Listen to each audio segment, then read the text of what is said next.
The vault door had been closed for so long that its metal seemed less like a mechanism and more like a wall of the world itself. For generations, the dwellers had passed by it without touching, its surface polished smooth by watchful eyes rather than by hands.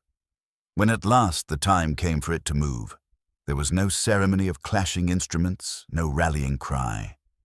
Instead, there was a single, long exhale of hydraulics, followed by silence. The door rolled aside inch by inch, like a reluctant planet shifting in its orbit. What met them was not apocalypse, not terror, but the simplicity of daylight. It filtered in through the widening gap, falling across helmets and fabric like pale water. The light was thinner than the artificial glow of the vault's fixtures, yet it carried a warmth they had only been told about in stories. The first to step across did so slowly, boot soles meeting cracked ground with the same deliberation one might use when turning a page. Behind them, the others followed. There was no pushing, no rush to be first. Their steps were measured, as though each had agreed, without needing to say it, that the surface would be greeted with care. They moved into air that was dry, a little sharp, tinged with the mineral scent of stone warmed by sun. For a time, there was no talking. Some raised their eyes to the horizon, where distant hills folded into one another, their ridges softened by haze. Others looked down, studying weeds that had forced themselves through asphalt, thin and stubborn, their leaves trembling faintly in the wind. A ledger was opened. Even her, the routines of the vault followed. The recorder, wearing gloves bleached pale by years of maintenance, logged the moment in neat script. The time, the weather as best it could be described. The presence of each family, listed carefully in lines. One family's name, however, was left unmarked. Their slot remained blank, not crossed out, not forgotten, only waiting. The recorder hesitated, then moved on, letting the space rest between the pages. The first day was not spent in exploration, but in establishing order. The dwellers unrolled canvas sheets, setting them over frames for shelter. Tools were distributed, ration packs opened, water containers filled from recycled stores. A perimeter was marked with soft chalk and rope, not as defense, but as orientation. The soundscape of the camp was steady. Hammer taps, the scrape of stone, the occasional murmur of voices comparing notes. Children, small and cautious, traced the edges of shadow cast by the vault door. They laughed quietly at the way the sunlight moved, stretching in shrinking shapes as the day advanced. Adults watched, not to scold, but to measure the pace of adjustment. How quickly skin reddened in the sun, how easily dust clung to hair. Observations were recorded, not as warnings but as data, pieces of a new rhythm forming. When noon came, the dwellers paused for their first shared meal above ground. They sat on tops, bowls balanced in their laps, and tasted food that was unchanged. Protein paste, ration bread, rehydrated vegetables, but which somehow carried a new flavor when eaten with the sound of birds above. The birds themselves were unfamiliar. Some called across the valley, their notes clear and repetitive. Others darted overhead, dark silhouettes against the sky, wings spread in patterns the dwellers had only seen in manuals. These sightings were logged as carefully as any ration, their behaviors noted with quiet fascination.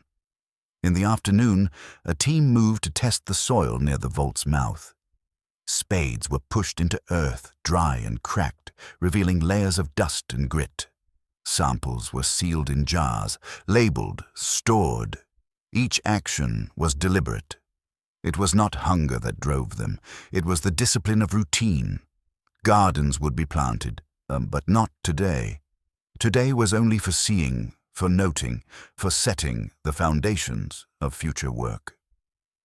As shadows lengthened, the dwellers gathered together, not in a meeting hall, but in the open air. They arranged themselves in a rough circle, facing inward.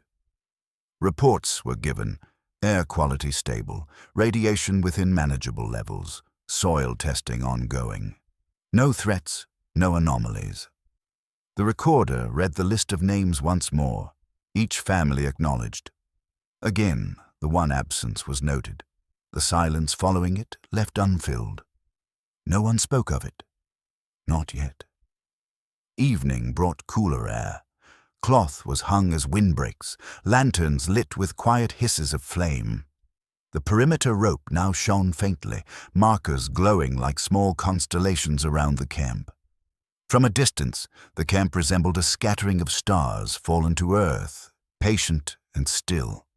One by one, families withdrew to their shelters. Conversations softened into murmurs, then into silence. Only the occasional watchful step could be heard as volunteers paced the edges, noting changes in wind and sound. The vault door remained open, its bulk leaning into the earth, no longer sealing them in but standing like a monument to the life they had left. The recorder, by lantern light, made one last entry before resting. The page showed neat rows of script, the day's first notations of the surface. Soil, sky, silence, and the empty space of the family unaccounted for. The recorder touched the blank with the end of the pen, not pressing ink to it, only acknowledging it as a presence in absence. The chapter closes here, in quietness. The first night above ground was not filled with fear, but with careful adjustment. Dreams came easily, for the work of the day had been steady, and tomorrow would bring more. At the edge of the camp, lanterns swayed slightly in the breeze, guiding the eyes toward the horizon.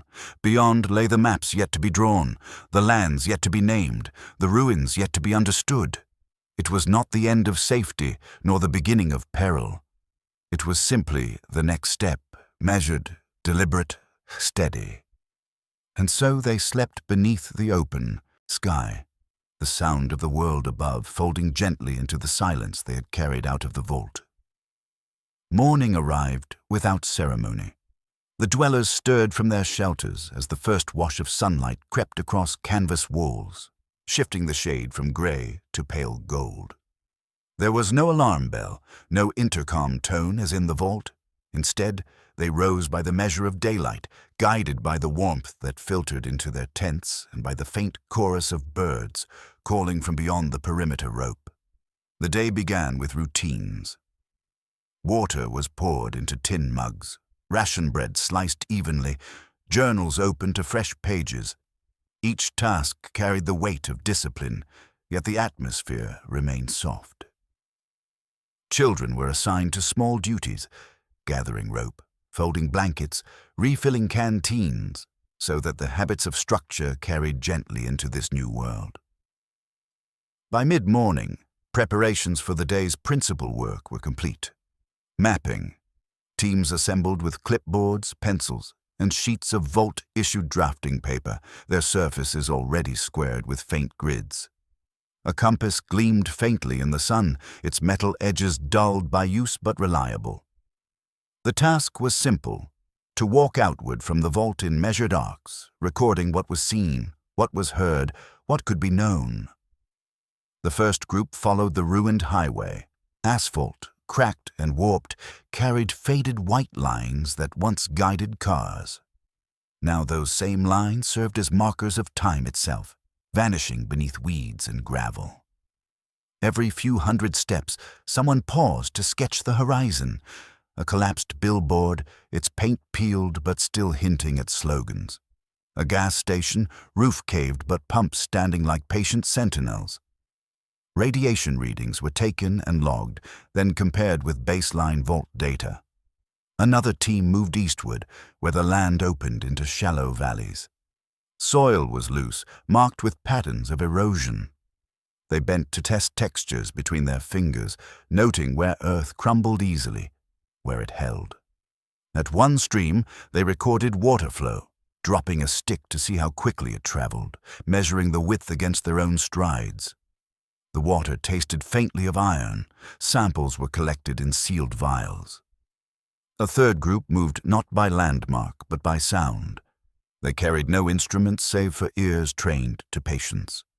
Pausing often, they closed their eyes, listening to the air, The wind carried shifting notes, sometimes the rustle of brush, sometimes the sharp clatter of metal loosened by age. Each sound was described in writing. Low hum, distant, direction uncertain, or two short calls, avian, repeating. The simple act of listening became a form of cartography, mapping not space but presence. By noon, the groups returned to camp, each placing their sketches and notes upon a long table improvised from planks and crates. The papers overlapped, edges weighed down by stones against the breeze. Together, they formed a patchwork, fragments of land, drawn from memory and observation. The map was incomplete, yet already its lines suggested more than ground. As the dwellers leaned in, a pattern began to emerge. The drawn routes curved outward, circling, avoiding a certain central area. Not by plan, not by agreement, but as though some unseen instinct had guided them to skirt around it. The space at the map's heart remained empty. The recorder traced a finger across the sheets, noting how paths bent gently aside from the ruin marked only as stone towers. There was no fear in their tone, only curiosity. Why had no one stepped closer? Was it terrain, distraction, or something subtler? The question was left open, folded neatly into tomorrow's tasks. Amid the mapping work, the ledger was opened once again. Names were read, attendance confirmed. As before, the one family's absence remained. A line of ink was drawn beneath their space, still unfilled. Someone remarked quietly that their skills would have been useful today, especially in surveying, as the father had once taught drafting classes in the vault. The note hung briefly in the air, then dissolved into the shuffle of papers. After the meal, shaded beneath canvas, the groups took turns describing their findings: soil types, water conditions, radiation measurements. Competence was on display, not through grandeur, but through patience. They spoke in measured tones, each detail received with nods and gentle questions. A child, permitted to share their observations, described how the weeds along the road seemed to point toward the sun. The comment was written down, taken seriously, like any scientific note. As afternoon waned, attention returned to the map. The empty space at its center drew the eye again and again. Not threatening, not forbidding, simply unmarked. Some suggested it be filled tomorrow. Others recommended waiting until the roots were stronger, the camp more established. The debate was mild, never heated, framed not as conflict but as careful weighing of steps. When evening fell, the map was rolled and stored in a metal tube, sealed against dust. The day's work was considered complete, though its questions lingered. The dwellers gathered again by lantern light. Their circle of conversation grew comfortable, a rhythm forming. Reports, reflections, quiet laughter at the day's smallest missteps. Someone had dropped a compass in the stream, another had miscounted strides across a field. These details were shared not as failures, but as stories of adjustment, each adding to the texture of the community. Above them, stars brightened one by one. At first, they were unfamiliar. The dwellers had never seen the night sky unfiltered, never mapped its vast patterns. For a time, they sat quietly, looking upward, letting the enormity settle. The recorder wrote the final note of the day. The map is incomplete, but so are we. Each day will add lines. The words were underlined, then the pen set aside. The camp grew still. Lanterns burned low. Voices fell quiet. The perimeter rope again marked a small constellation around them, guiding the eye not only outward to the dark, but inward to the center of their circle. And in that center, on the table of overlapping sketches, the empty space remained, unexplored, unclaimed, quietly waiting. Tomorrow, perhaps, steps would lead toward it, or perhaps not yet. Either way, its silence held. The hinge to the next day was already drawn, hidden within the map itself. A hollowed town, resting at the edge of the unmarked space. waiting to be observed with the same patient eyes that had charted sky and soil. And so, with that thought, the dwellers lay down once more beneath their canvas shelters, the hum of night air steady around them, sleep gathering like another kind of map. One drawn not in lines, but in rest. The wastes of Appalachia have always held their secrets. Some are buried in vaults, sealed tight against the end of the world. Some lie scattered across rusted highways and crumbling towns, half forgotten beneath weeds and silence. And some are cities that tried to stand, even as the bombs fell, even as fire swept across the land. Charleston was one such place. Once a state capital, a proud city of bridges and rivers, it dreamed of survival even when so much of America burned away. But in the end, it too became a graveyard, though a graveyard with echoes that linger still.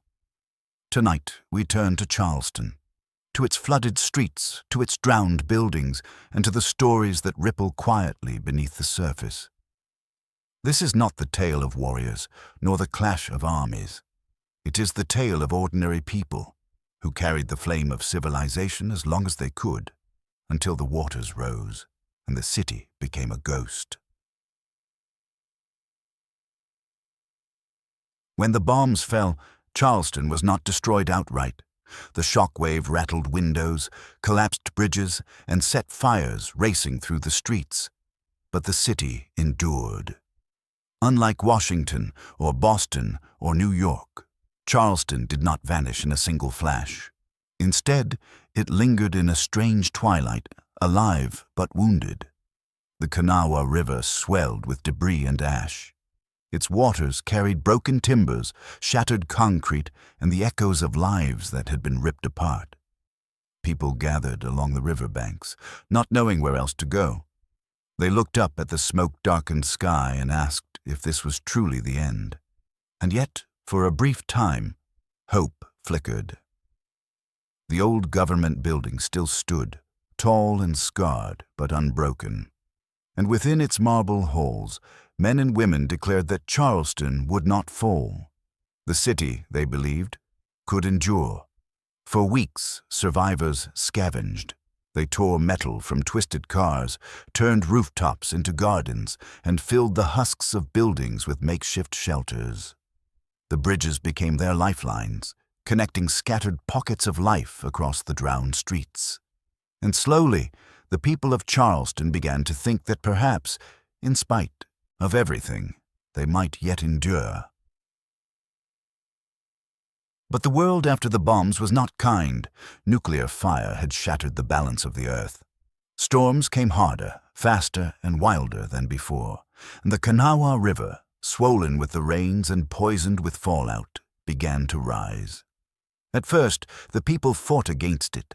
They built walls of sandbags, shored up their bridges with rusting girders, and dug ditches to carry the water away. Children filled buckets, passing them in long, weary lines, their small hands raw from the cold. Old men hammered nails into sagging wood, whispering prayers with every strike. But the water kept rising. It crept into the streets, sloshing through alleys where children once played. It seeped into homes, lifting furniture like driftwood, pulling memories into the current, and it brought with it a quiet despair, the kind that settles slowly, like silt. In time, the waters claimed whole districts. Once proud homes became hollow shells, their windows dark, their doors yawning wide to the river. Bridges sagged and collapsed, their bones jutting out of the current like the ribs of drowned giants. And the survivors were forced higher and higher, climbing the city's ridges, clinging to what dry ground remained. Charleston was still alive, but it had begun to drown. In those desperate years, a new kind of authority rose. They called themselves the Charleston Emergency Government. It was not the United States, though it borrowed its symbols. It was not democracy, though it spoke the words. It was survival, thinly draped in law. The emergency government ruled from the Capitol building. Inside, its halls were lit with salvaged lamps, its rooms filled with maps and ledgers, its air heavy with fear. Here, men and women decided who received food, who received water, and who would be left to fend for themselves. At first, people accepted their rule. Order was needed, and the government seemed strong. But strength has a way of curdling into cruelty. Soon, the ledgers grew thin, the rations smaller, the decrees harsher. Families were told to abandon their homes, to leave what little they had behind, all for the sake of the city. Work camps were established to rebuild walls and dredge canals. Those who resisted found themselves without food, without shelter, without hope. Charleston still called itself a city, but in truth it was becoming something else entirely. A place where survival was rationed, where loyalty was measured by obedience, and where dreams sank beneath the floodwaters. But even in such darkness, kindness has a way of surviving. It does not shout, nor demand, nor crush beneath its heel. It simply endures.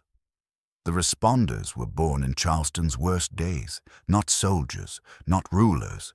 They were firemen, nurses, police officers, ordinary people who could not let go of their duty. They organized on the city's rooftops, turning fire stations into headquarters and schools into shelters. They trained volunteers, built supply caches, and opened their doors to any who needed help.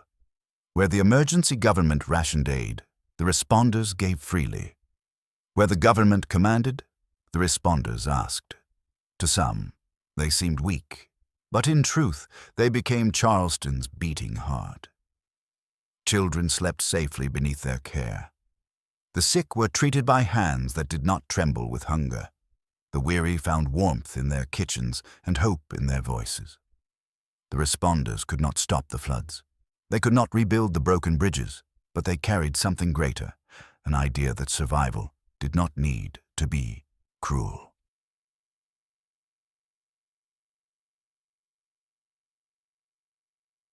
Years passed, and Charleston's fate grew heavier. The waters never receded. Instead, they deepened, swallowing more of the city with each storm. The emergency government clung to power, issuing decrees from their dry perch in the capital. But their words began to ring hollow. Their soldiers were tired, their rations too thin, their authority too brittle. In time, their banners rotted in the damp air, and their voices grew silent. No one knows exactly when the Charleston emergency government truly ended. Some say their leaders fled in the night. Others whisper that the floods claimed them, their chambers filling with water until only bubbles rose from the marble halls. And so Charleston became a ghost. The responders remained for a time, their fire stations glowing faintly in the dark. But even their strength had limits. They too would be tested, again and again, until the city's silence grew deeper still.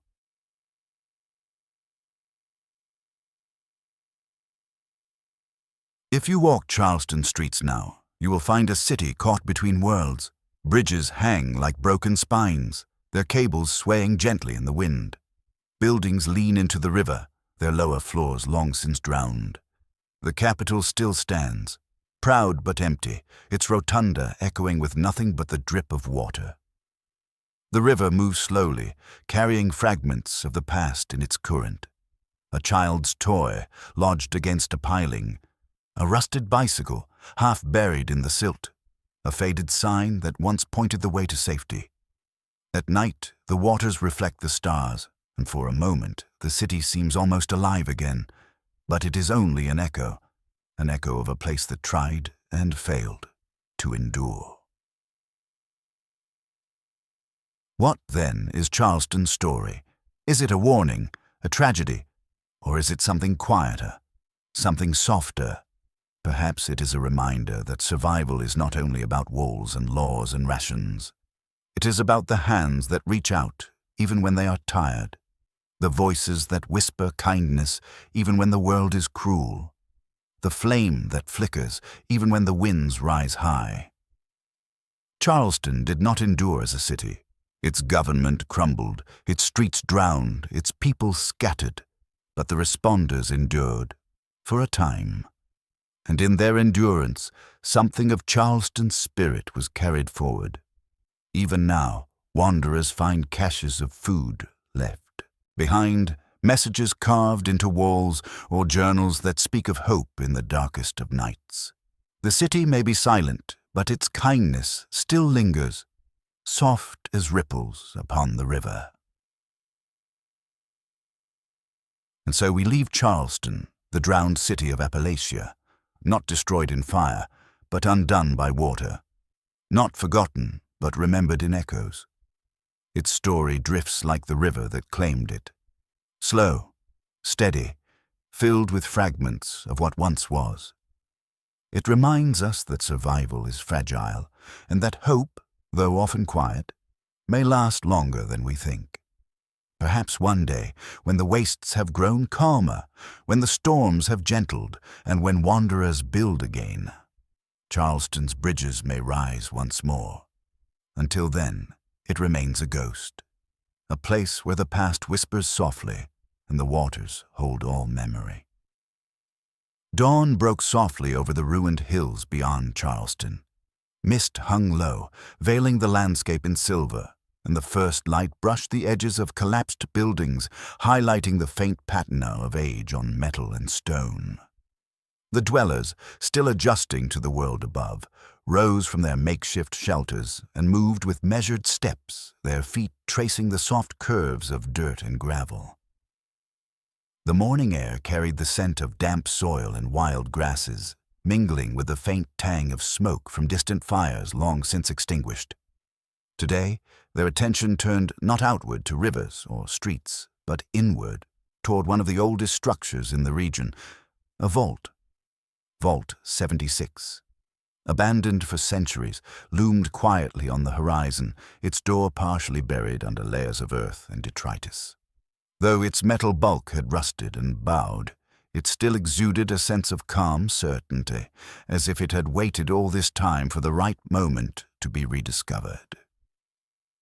The dwellers approached slowly, noting the gentle hum of the ventilation shafts still exposed above ground, and the way the shadows gathered in the doorway like waiting shapes.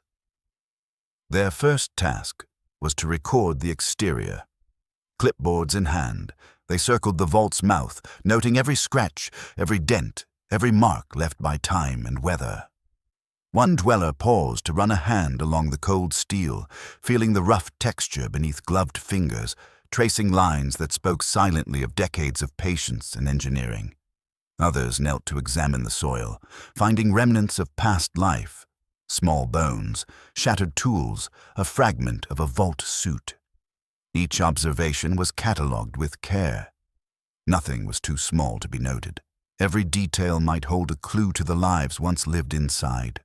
Inside, the vault was dark but not threatening. The air was cool and dry, carrying the faint odor of metal and machine oil, mixed with dust settled over countless years.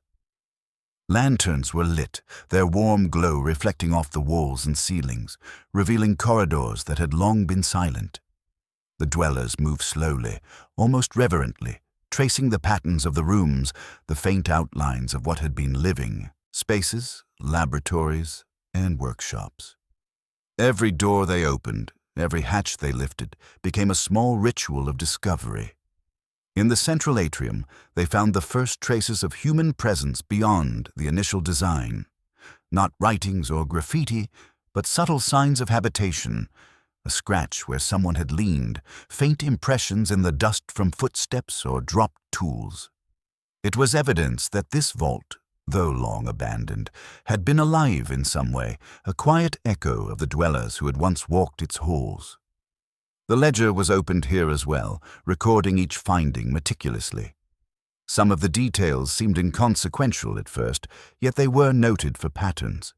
The placement of objects, the direction of dust accumulation, even the air currents that whispered along the corridors. A soft unease settled over the group. Not of fear, but of curiosity. There were areas that appeared altered, almost sculpted by hand, as if someone had left instructions or markers in the walls and floor. The patterns were subtle, faint, and easily overlooked, but their presence suggested an order to the vault's final days that the dwellers had yet to understand. They marked these areas for further examination, knowing that tomorrow would bring another layer of observation. The day unfolded slowly. Teams were assigned to different sections, moving like careful dancers through the vault's corridors. One dweller measured the airflow in the ventilation shafts, another tested the strength of doors and hinges, while a third recorded the faint echoes of footsteps in empty halls. The routines were quiet and deliberate, designed to gather knowledge without disturbing what remained, and each step reinforced the rhythm of competence that had carried the dwellers above ground. During a break, the dwellers gathered in the atrium to discuss their findings. The missing family, still absent from the ledger, remained an unspoken question in the room.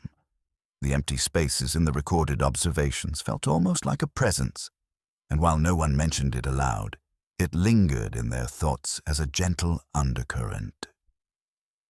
It was noted only in the margins of sketches and maps, a quiet space left for the day when the family might appear, or when their absence might finally be explained. The afternoon brought another discovery. A stairwell descended deeper into the vault, one that had been partially sealed by a collapse. The dwellers examined it carefully, noting the structure of the rubble and the air movement from below. Though they did not enter, they traced the path with lantern light, observing how the dust settled in patterns that suggested movement long ago. Small fragments of paper, partially disintegrated, hinted at written records, though their contents were illegible. It was an invitation to return, a soft promise that further exploration would yield more knowledge, but only when approached with patience.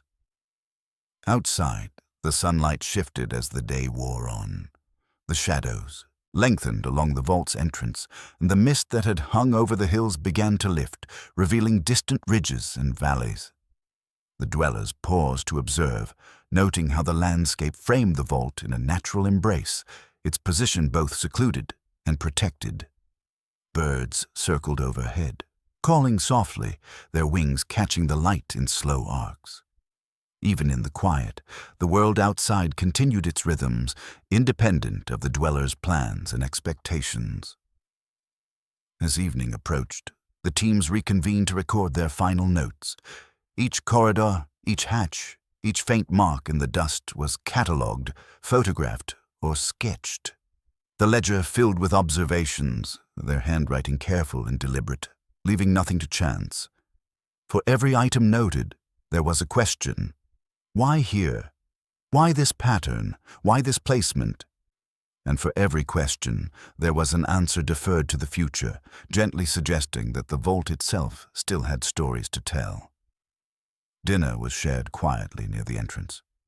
Meals were simple: protein paste, ration bread, rehydrated vegetables, but eaten with the comfort of steady routine and the knowledge that today had been productive.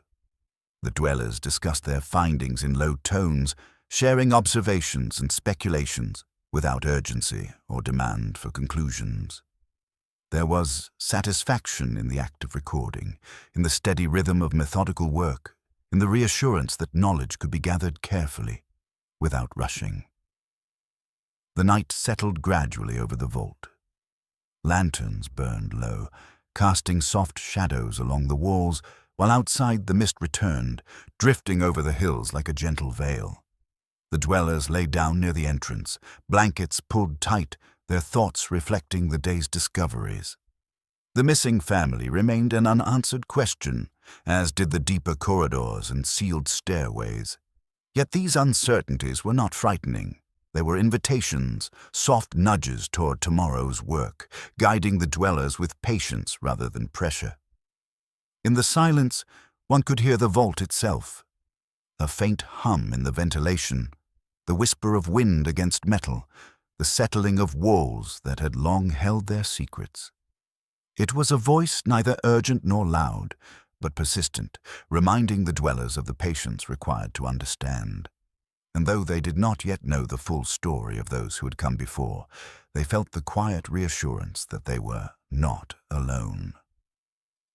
The chapter closes as night deepens. Outside, the hills are dark, the mist dense yet soft. The dwellers rest, their routines complete, their observations recorded, and their curiosity gently awakened for the day ahead.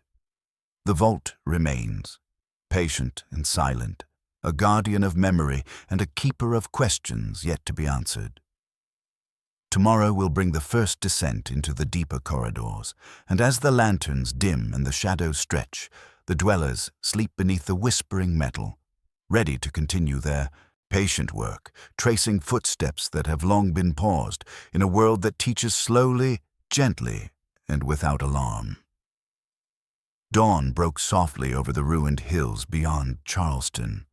Mist hung low, veiling the landscape in silver, and the first light brushed the edges of collapsed buildings, highlighting the faint patina of age on metal and stone. The dwellers, still adjusting to the world above, rose from their makeshift shelters and moved with measured steps, their feet tracing the soft curves of dirt and gravel. The morning air carried the scent of damp soil and wild grasses, mingling with the faint tang of smoke from distant fires long since extinguished. Today, their attention turned not outward to rivers or streets, but inward toward one of the oldest structures in the region. A vault. Vault 76, abandoned for centuries, loomed quietly on the horizon, its door partially buried under layers of earth and detritus. Though its metal bulk had rusted and bowed, it still exuded a sense of calm certainty, as if it had waited all this time for the right moment to be rediscovered. The dwellers approached slowly, noting the gentle hum of the ventilation shafts still exposed above ground, and the way the shadows gathered in the doorway like waiting shapes. Their first task was to record the exterior. Clipboards in hand, they circled the vault's mouth, noting every scratch, every dent, every mark left by time and weather. One dweller paused to run a hand along the cold steel, feeling the rough texture beneath gloved fingers, tracing lines that spoke silently of decades of patience and engineering. Others knelt to examine the soil, finding remnants of past life. Small bones, shattered tools, a fragment of a vault suit. Each observation was catalogued with care. Nothing was too small to be noted. Every detail might hold a clue to the lives once lived inside. Inside, the vault was dark but not threatening. The air was cool and dry, carrying the faint odor of metal and machine oil mixed with dust settled over countless years. Lanterns were lit, their warm glow reflecting off the walls and ceilings, revealing corridors that had long been silent. The dwellers moved slowly, almost reverently, tracing the patterns of the rooms, the faint outlines of what had been living spaces, laboratories, and workshops. Every door they opened, every hatch they lifted, became a small ritual of discovery. In the central atrium, they found the first traces of human presence beyond the initial design. Not writings or graffiti, but subtle signs of habitation, a scratch where someone had leaned, faint impressions in the dust from footsteps or dropped tools. It was evidence that this vault, though long abandoned, had been alive in some way, a quiet echo of the dwellers who had once walked its halls. The ledger was opened here as well, recording each finding meticulously. Some of the details seemed inconsequential at first, yet they were noted for patterns, the placement of objects, the direction of dust accumulation, even the air currents that whispered along the corridors. A soft unease settled over the group, not of fear, but of curiosity. There were areas that appeared altered, almost sculpted by hand, as if someone had left instructions or markers in the walls and floors. The patterns were subtle, faint, and easily overlooked, but their presence suggested an order to the vault's final days that the dwellers had yet to understand. They marked these areas for further examination, knowing that tomorrow would bring another layer of observation. The day unfolded slowly. Teams were assigned to different sections, moving like careful dancers through the vault's corridors. One dweller measured the airflow in the ventilation shafts, another tested the strength of doors and hinges, while a third recorded the faint echoes of footsteps in empty halls. The routines were quiet and deliberate, designed to gather knowledge without disturbing what remained, and each step reinforced the rhythm of competence that had carried the dwellers above ground. During a break, the dwellers gathered in the atrium to discuss their findings. The missing family, still absent from the ledger, remained an unspoken question in the room. The empty spaces in the recorded observations felt almost like a presence, and while no one mentioned it aloud, it lingered in their thoughts as a gentle undercurrent. It was noted only in the margins of sketches and maps, a quiet space left for the day when the family might appear, or when their absence might finally be explained. The afternoon brought another discovery. A stairwell descended deeper into the vault, one that had been partially sealed by a collapse. The dwellers examined it carefully, noting the structure of the rubble and the air movement from below.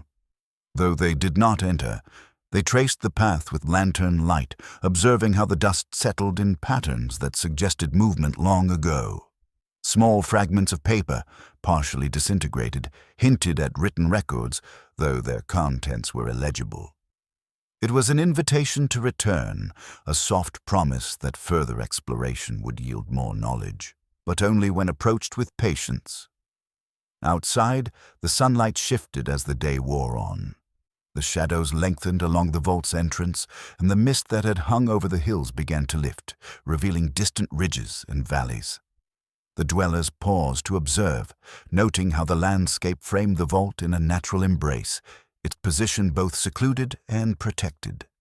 Birds circled overhead, calling softly, their wings catching the light in slow arcs.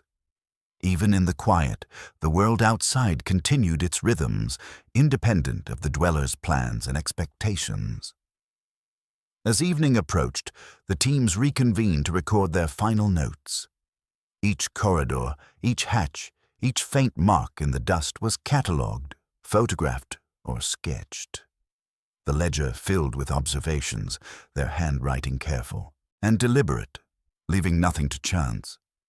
For every item noted, there was a question. Why here?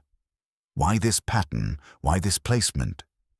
And for every question, there was an answer deferred to the future, gently suggesting that the vault itself still had stories to tell. Dinner was shared quietly near the entrance. Meals were simple: protein paste, ration bread, rehydrated vegetables, but eaten with the comfort of steady routine and the knowledge that today had been productive. The dwellers discussed their findings in low tones, sharing observations and speculations without urgency or demand for conclusions. There was satisfaction in the act of recording, in the steady rhythm of methodical work, in the reassurance that knowledge could be gathered carefully, without rushing. The night settled gradually over the vault. Lanterns burned low, casting soft shadows along the walls, while outside the mist returned, drifting over the hills like a gentle veil.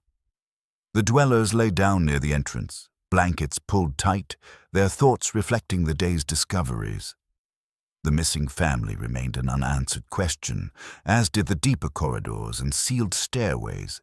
Yet these uncertainties were not frightening. They were invitations, soft nudges toward tomorrow's work, guiding the dwellers with patience rather than pressure. In the silence, one could hear the vault itself. A faint hum in the ventilation, the whisper of wind against metal, the settling of walls that had long held their secrets. It was a voice neither urgent nor loud, but persistent, reminding the dwellers of the patience required to understand. And though they did not yet know the full story of those who had come before, they felt the quiet reassurance that they were not alone. The chapter closes as night deepens. Outside, the hills are dark, the mist dense, yet soft. The dwellers rest, their routines complete, their observations recorded, and their curiosity gently awakened for the day ahead. The vault remains, patient and silent, a guardian of memory and a keeper of questions yet to be answered.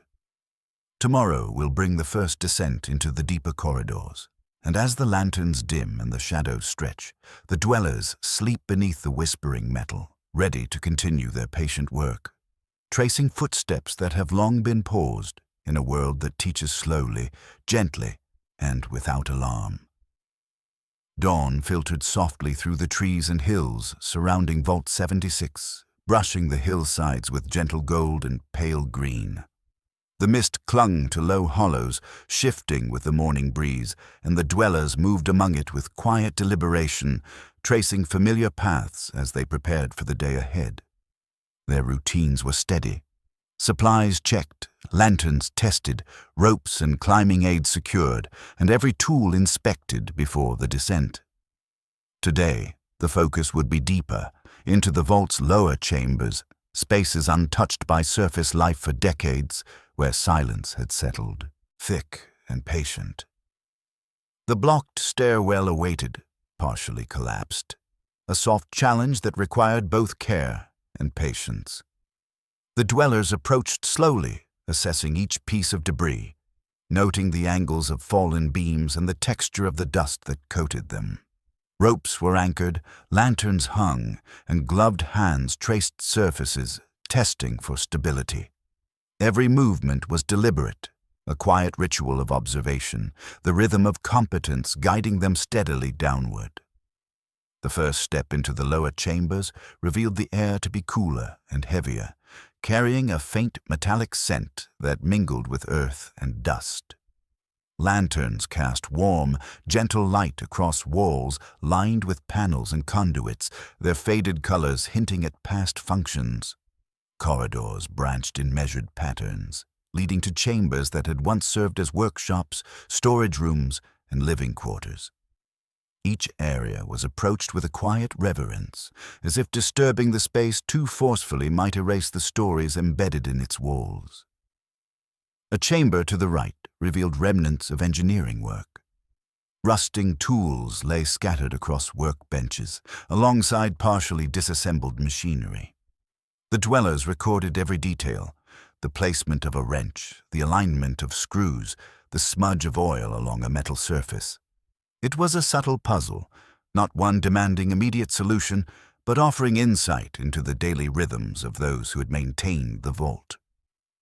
Hands traced edges, measurements were noted, and photographs captured the scene for later study, ensuring that nothing would be lost to time. In the far corner of this room, a series of markings along the wall drew particular attention. They were faint etchings, almost invisible beneath layers of dust. Symbols and letters, partially erased, yet deliberate. No immediate meaning could be derived, but their presence suggested communication, perhaps a code or a system of notation used by vault dwellers long ago. These markings were logged carefully, sketched and photographed, left undisturbed, acknowledged as invitations to future investigation rather than puzzles to be solved immediately. Beyond this room, a narrow corridor led to storage chambers. Shelves were still stocked with containers, some rusted, some intact, and every item was catalogued meticulously. Food rations, medical supplies, and maintenance equipment were counted, measured, and logged. Though many were long expired, others were preserved, testament to the careful planning and engineering of the vault's designers. The dwellers paused to reflect, noting the foresight that had gone into these supplies, the quiet diligence that had anticipated both scarcity and endurance. In another section, a small dormitory revealed personal traces. Bunks were empty, bedding long decayed, but items of daily life remained. A notebook with faded writing, a tattered jacket folded carefully on a shelf, a child's drawing still clinging faintly to the wall. The dwellers photographed and recorded each object, treating them as evidence of lives once lived rather than artifacts of curiosity. They traced the paths of footsteps, noted dust patterns, and marked areas where the floor had been scuffed or worn smooth over time. Each detail was a whisper of human presence, a quiet reminder that the vault had been home. The lower chambers also revealed subtler signs of adaptation. In some corners, small gardens had been attempted using improvised hydroponic methods. Containers that once held water were repurposed for plants, and faint traces of soil and nutrients lingered in the racks. It was an elegant ingenuity, born of necessity, and the dwellers paused to note the methods used, appreciating the competence and resourcefulness of those who had tried to sustain life below the surface. Alongside the practical traces, there were symbols of culture. Faded murals on walls suggested celebrations or daily routines, stylized depictions of meals, work, and community. The dwellers took care to document these quietly, photographing in soft light, sketching details, and noting the placement in relation to living spaces and work areas. It was subtle evidence that life, even in a confined and challenging environment, had sought beauty and meaning. As the day progressed, the dwellers encountered signs of what might have been a small laboratory. Shelves held fragments of equipment, some corroded, some surprisingly intact. Vials, partially labeled, suggested experiments or careful studies, though the details were lost to time. The dwellers recorded measurements, sketched layouts, and noted the placement of every remaining object. The chamber's quiet hinted at diligence, attention, and patience, a culture of careful thought rather than haste. In the central atrium of the lower chambers, the dwellers paused to rest. The light of their lanterns pooled across the floor, revealing the symmetry of the space and the faint echoes of past gatherings. Here, decisions had been made, messages written, routines followed. Even without knowing the specific people or families, the dwellers felt the presence of careful order, the traces of minds and hands working steadily to maintain life. Small anomalies were noted with particular care. A door slightly ajar, hinges bent not by force but by gradual wear. A section of wall scuffed in patterns not immediately understandable, footprints in dust that did not match any of their own. These were recorded, catalogued, and left undisturbed, a quiet invitation to return and investigate. They spoke of human agency, of choices and movements that had persisted beyond their immediate observation. Throughout the descent, the absent family remained an unspoken presence in the minds of the dwellers. Their ledger entry remained blank, a gentle question lingering beneath every step. The footprints, the markings, the partially intact personal items suggested that someone had moved here and perhaps gone beyond the lower chambers, yet no definitive trail could be found. It was a mystery, soft and patient, to be observed without urgency, a slow thread weaving through the day's work. As afternoon waned, the dwellers reconvened to compile their observations. Charts were updated, sketches aligned with measurements, and photographs sorted for clarity. Patterns emerged, storage in one area, personal quarters in another, workspaces centralized, and corridors linking everything in a quiet, logical order. Even the anomalies were mapped carefully, ensuring that future expeditions could reference them precisely. Outside, the daylight softened, the mist rising again to cloak the hills. The dwellers paused at the entrance, reflecting on the progress made and the gentle revelations uncovered. The vault, patient and silent, had yielded only fragments, but each fragment deepened their understanding. Every object, every marking, every pattern was a layer of the story, unfolding at the measured pace of care and observation. Evening brought dinner near the entrance, simple and sustaining. The dwellers shared quiet conversation about the day's work, the subtle lessons learned and the patterns emerging from the lower chambers. No urgency pressed upon them. Every discovery was a small step in a long process, each moment appreciated for its own quiet significance. As night fell, lanterns were dimmed, blankets drawn, and the dwellers lay in soft repose. Outside, the hills were shrouded in mist, the wind moving gently through the trees, and distant sounds of wildlife whispered through the quiet. The lower chambers remained untouched beyond the careful exploration, their silence patient, their secrets withheld for another day. Sleep came easily, guided by the rhythm of careful work, the satisfaction of observation, and the knowledge that the vault's mysteries would continue to reveal themselves slowly. The footprints in dust, the markings on walls, the faint traces of domestic life. These were not puzzles demanding immediate resolution, but invitations to continue, to observe, and to honor the lives that had once moved through these corridors. Tomorrow promised deeper exploration, further mapping, and perhaps the first glimmers of the family whose presence had remained a soft, persistent question. The dwellers rested beneath the whispering metal, surrounded by echoes of patience and competence, ready to follow the gentle call of history into the vault's quieter depths. The early light of morning drifted over the rolling hills surrounding Vault 76, soft and diffused through the lingering mist. Bird song carried across the fields, and the faint rustle of leaves added a gentle cadence to the waking world. The dwellers moved among it with calm deliberation, preparing for a day devoted not merely to exploration, but to understanding the subtler patterns that the vault had left behind. Every tool, every note, every rope and lantern was in its place, ready to guide them downward into the quiet depths once more. The blocked stairwell awaited, a patient obstacle that had already yielded so much information.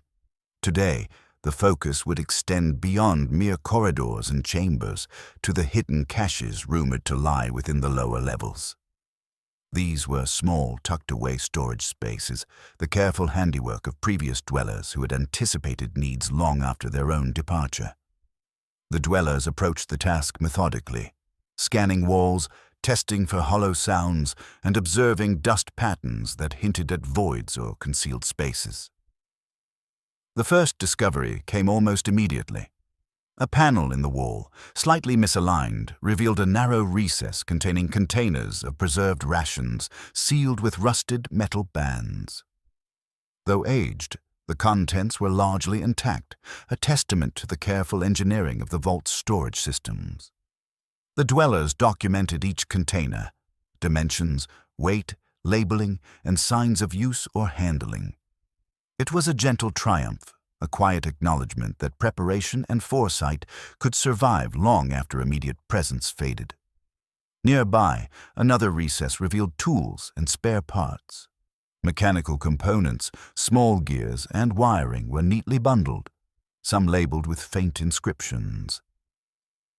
The dwellers traced the items with gloved fingers, noting their organization, recording measurements, and photographing arrangements. Patterns emerged, suggesting that the vault's inhabitants had followed a consistent logic when stowing resources, a logic the current dwellers could map and learn from. As they moved further, the dwellers observed subtle connections to other vault sections. Corridors once thought isolated contained conduits or small ventilation shafts that linked distant chambers. Though these connections were narrow, dark, and occasionally blocked, they suggested intentional design for movement, communication, or airflow. The dwellers marked each link carefully, sketching diagrams and noting angles, aware that understanding the vault as a whole required patience and holistic observation. In one hidden alcove, a small cluster of containers contained personal items, notebooks, photographs, and clothing. None were labeled, yet their careful arrangement suggested deliberate preservation. The dwellers documented everything meticulously, noting sizes, placements, and subtle variations in wear. The presence of these personal artifacts hinted at a culture that valued continuity, memory, and careful stewardship.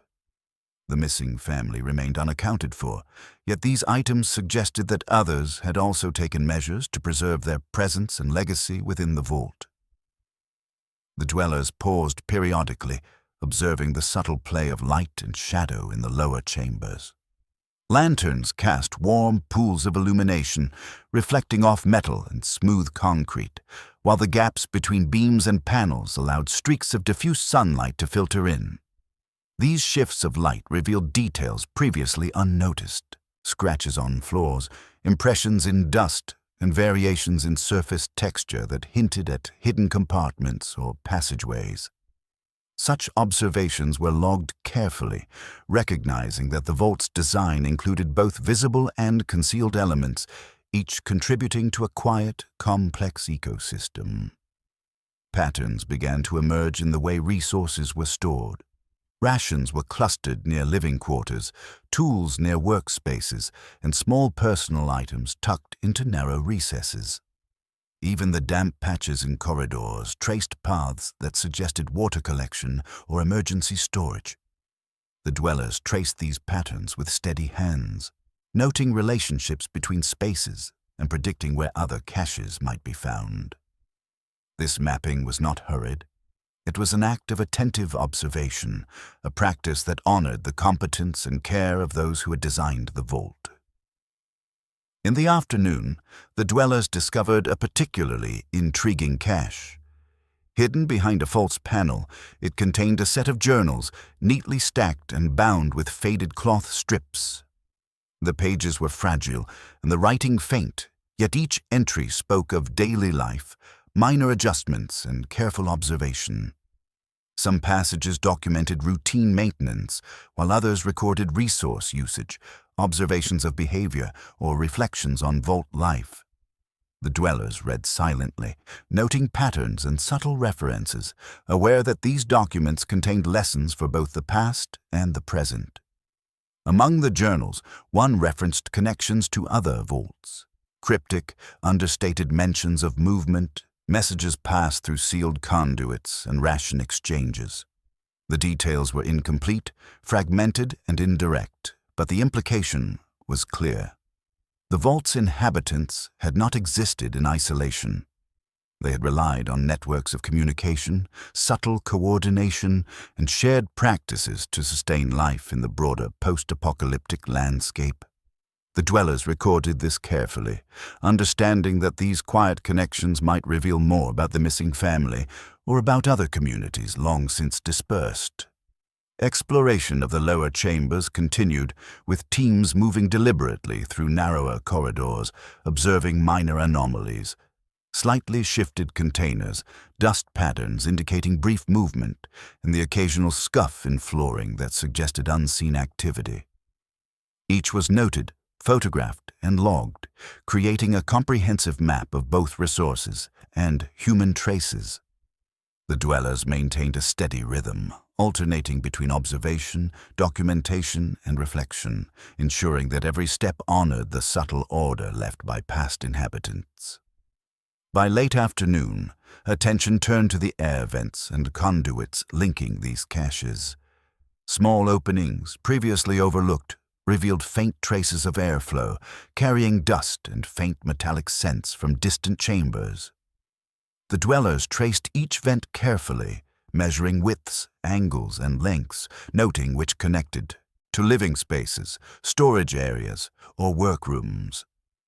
These subtle connections were catalogued, not as immediate pathways for movement, but as evidence of intentional design, a reflection of foresight and careful engineering. As evening approached, the dwellers paused to consolidate findings.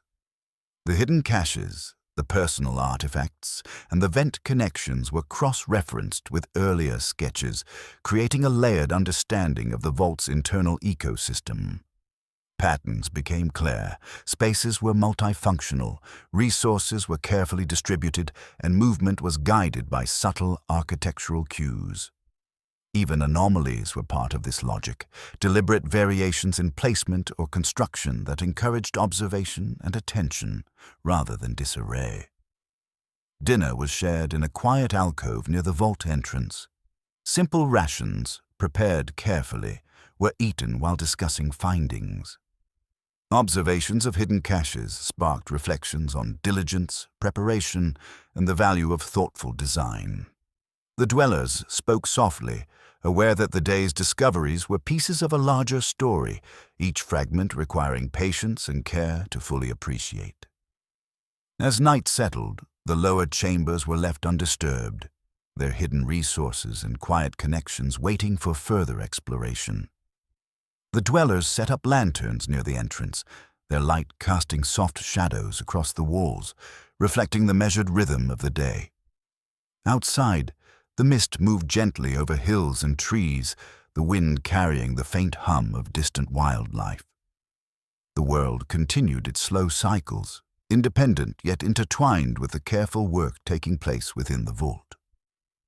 Sleep came easily, guided by the satisfaction of methodical exploration and the gentle reassurance of patterns discovered without haste. The hidden caches, subtle connections, and personal artifacts were not mysteries demanding resolution, but invitations to continue observing, recording, and honoring lives that had once thrived beneath the surface. The absent family remained a soft question in the ledger, a thread to be traced in coming days, yet their absence was not urgent. It was a quiet call to patience and careful attention.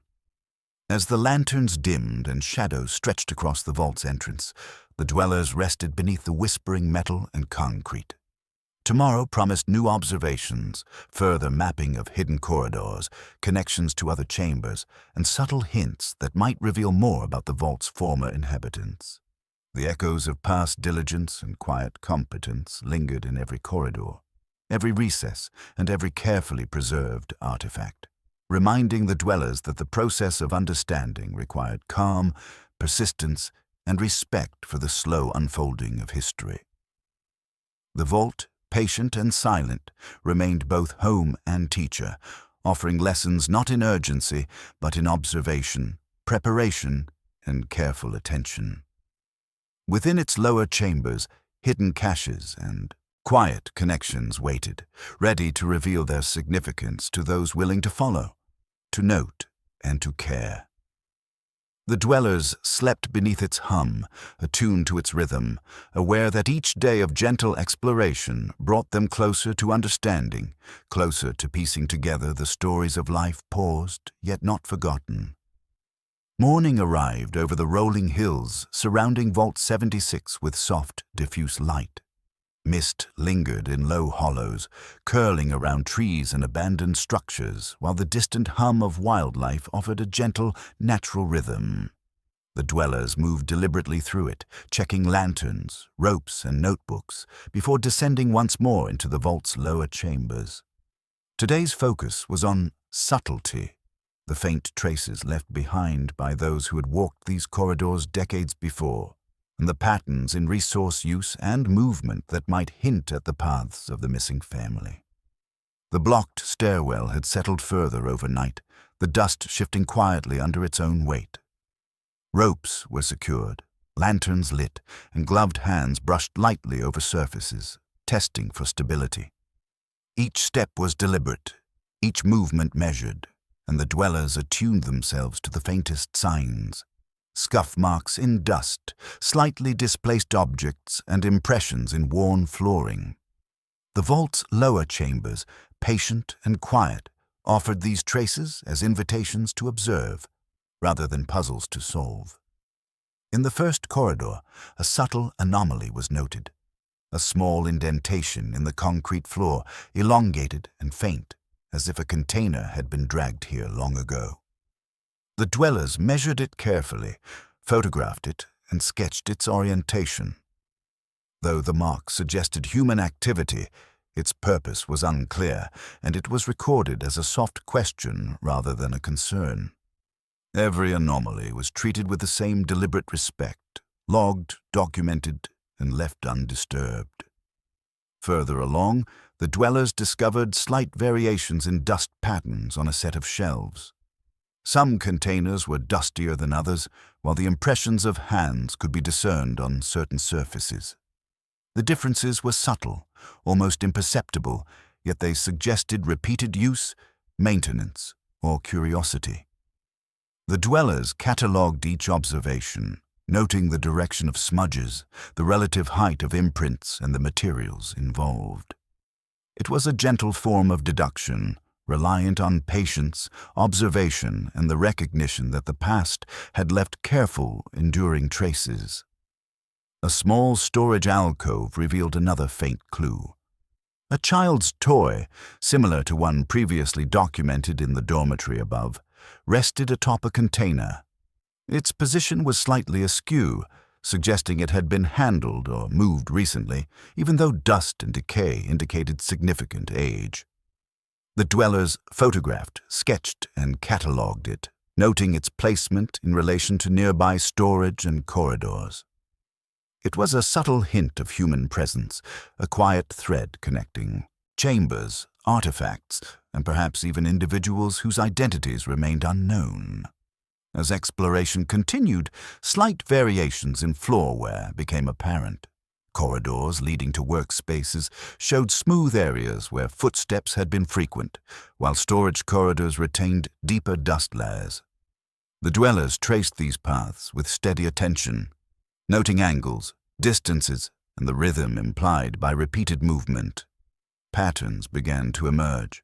Pathways linking living areas to resource caches, chambers to workshops, and faintly, corridors to areas that might once have been routes for the missing family. In the lower chamber's central atrium, faint air currents were noted. Ventilation shafts, narrow gaps, and small openings allowed subtle movement of dust and temperature. Lantern light revealed shifting particles, patterns in settling dust, and minor deviations along walls. The dwellers observed these with quiet patience, understanding that the vault's design guided air, sound, and human movement alike. Every subtle sign was an indicator, a fragment of behavior embedded in architecture and worthy of careful documentation. A narrow corridor led to what appeared to be a collapsed maintenance room.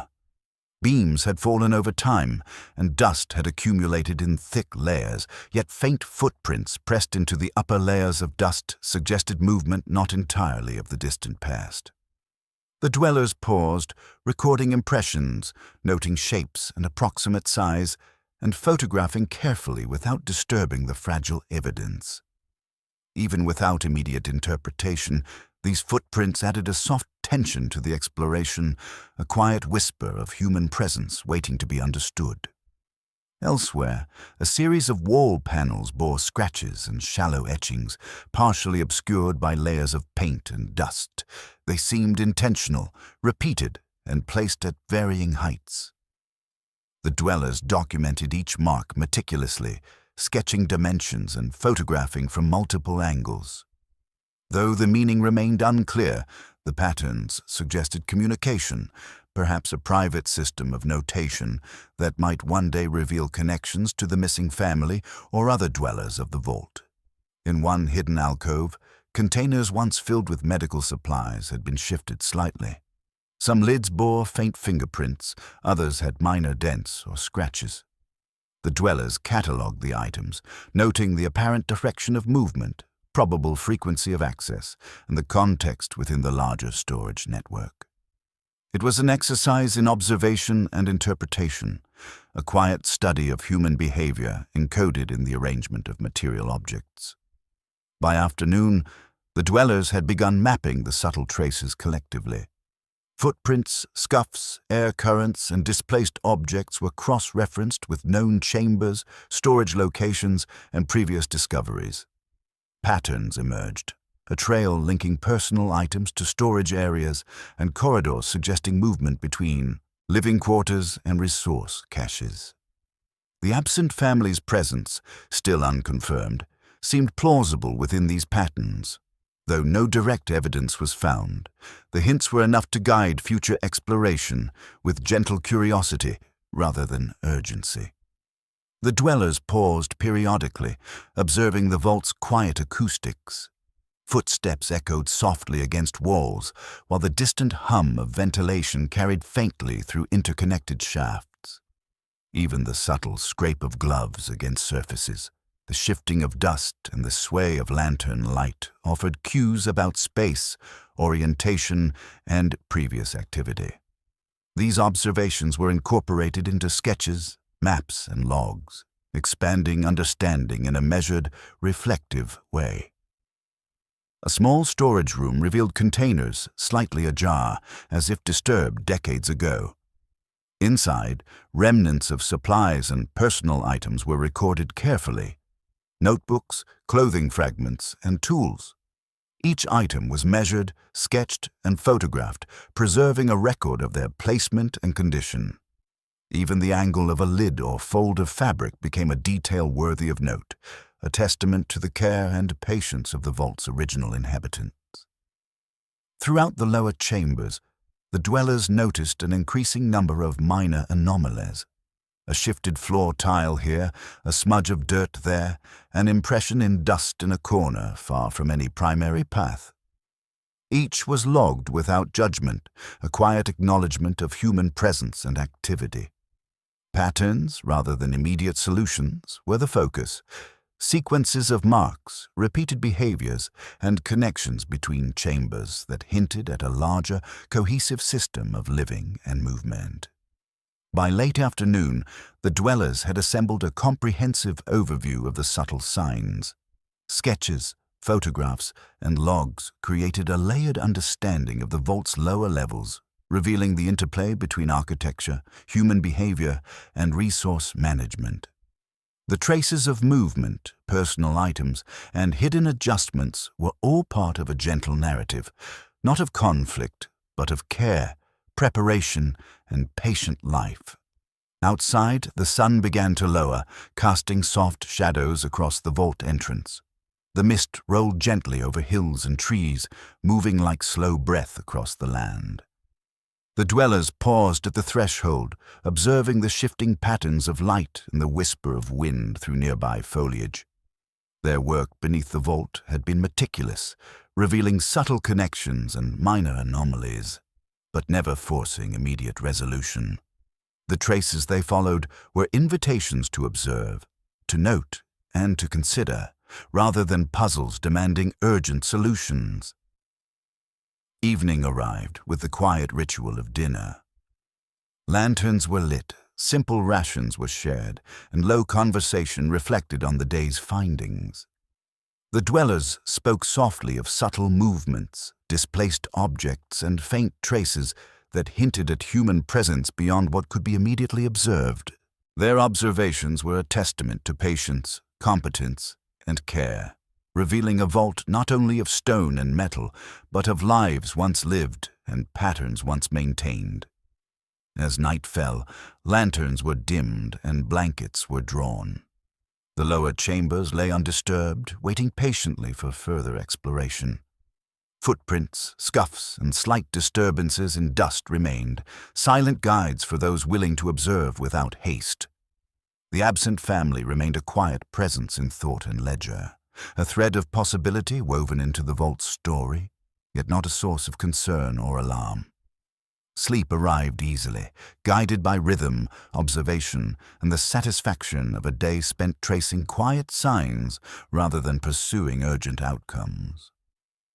The dwellers rested beneath the vault's hum, attuned to its rhythm and patient architecture. Tomorrow promised continued mapping, further exploration of hidden corridors, and perhaps the first direct indications of the family whose movements had left such subtle impressions. Within the vault's walls, quiet competence, careful observation, and patient study continued, offering lessons in patience, diligence, and attentiveness. The lower chambers, rich with subtle signs, hid stories waiting to be gently uncovered, each discovery a soft echo of life, care, and thought. The dwellers slept, secure in the understanding that the vault's history was slowly revealing itself, one subtle trace at a time, ready for the next patient layer of observation to be explored. Morning arrived over Vault 76 with a muted glow, the soft light spilling across misted hills and gentle slopes. The wind carried a faint rustle of leaves, a quiet symphony against the stillness of the vault's entrance. Dwellers moved with deliberate care, checking lanterns, ropes, and logs, before descending once again into the lower chambers. Today, the focus was on the vault's communal areas, spaces where life had once converged, routines had intertwined, and the quiet hum of human presence had lingered in patterns that were now subtle, but not lost. The stairwell, partially cleared during previous excursions, greeted them with familiar textures, worn concrete steps, faint dust layers, and the lingering metallic scent of air circulating from deeper levels. Lanterns cast soft golden pools of light on walls, revealing the traces of previous hands that had maintained these spaces. The dwellers moved slowly, cataloging impressions and marking slight anomalies in wall panels, floor patterns, and light angles. Every surface, every shadow, was a note in a symphony of care and quiet competence, waiting to be observed. The first chamber encountered was a large, partially collapsed meeting room. Benches were aligned in orderly rows, though some had fallen, leaving angled wood and rusting metal behind. Faint stains and scratches traced the passage of many feet, while dust patterns indicated areas of higher and lower activity. The dwellers recorded each detail with care, measurements, sketches, and photographs, preserving the patterns of activity that had persisted here long before their arrival. Along one wall, remnants of a bulletin board still clung to the surface, faded messages and notices barely legible beneath layers of dust and decay.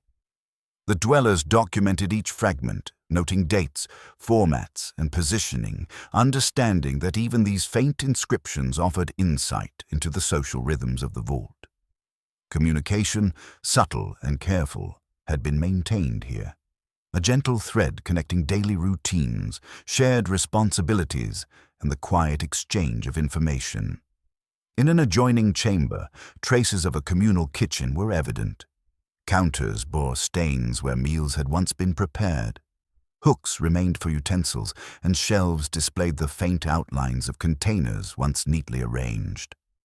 The dwellers handled everything with light, gloved care, photographing details, tracing patterns of wear, and noting placements that suggested order and thoughtful use. The space revealed the deliberate planning of sustenance, a rhythm of preparation and provision, and an attention to daily needs that echoed the diligence of the vault's inhabitants. Nearby, a small library space revealed stacks of manuals, notebooks, and reference materials. Many had decayed, yet a few remained intact, their pages fragile but readable. Dwellers carefully opened them, noting subjects: gardening, mechanics, medicine, and etiquette. These volumes offered subtle insight into the cultural and practical life of the vault. The ways knowledge was preserved, shared, and applied. Some volumes included handwritten notes in margins, tiny annotations that suggested learning, observation, and personal reflection, each layer adding richness to the vault's story. The central atrium offered a larger perspective on social life. Faded murals suggested gatherings, communal meals, celebrations, or perhaps structured activities. The dwellers photographed and documented the murals, noting colors, placement, and recurring motifs. Though faded, the artistry revealed a gentle desire to bring warmth, identity, and visual comfort into shared spaces. It was a quiet testament to the vault's intention to cultivate community, not merely to shelter individuals. In a partially preserved recreation area, benches and tables revealed traces of games or leisure. Boards with faint etchings and containers of small objects hinted at shared pastimes, a rhythm of life that had extended beyond necessity. The dwellers recorded the spaces with meticulous care, preserving the alignment of objects, the patterns of use, and the orientation of furnishings.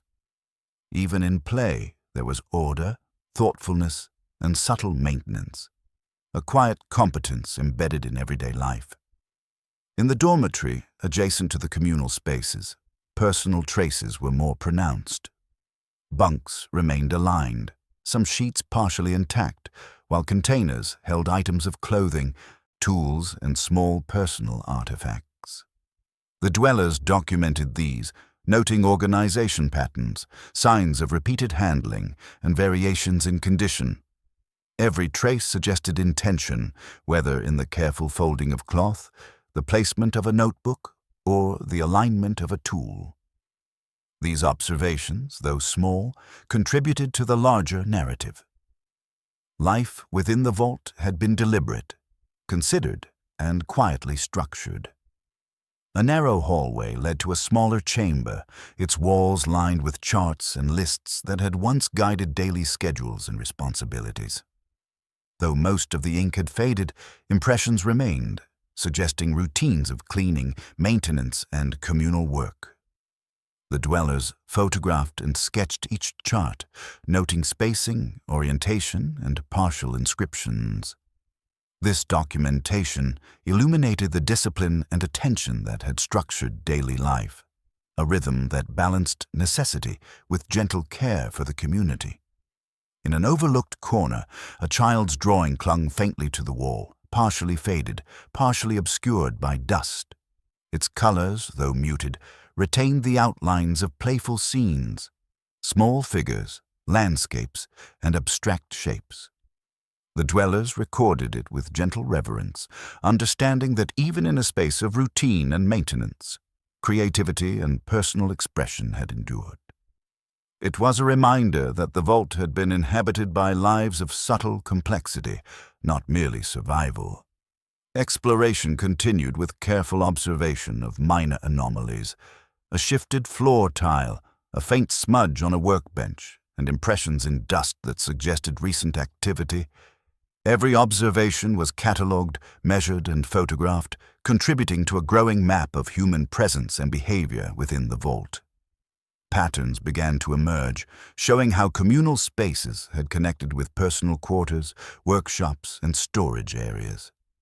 Even the subtle traces of movement hinted at relationships, routines, and care practices that had persisted over time.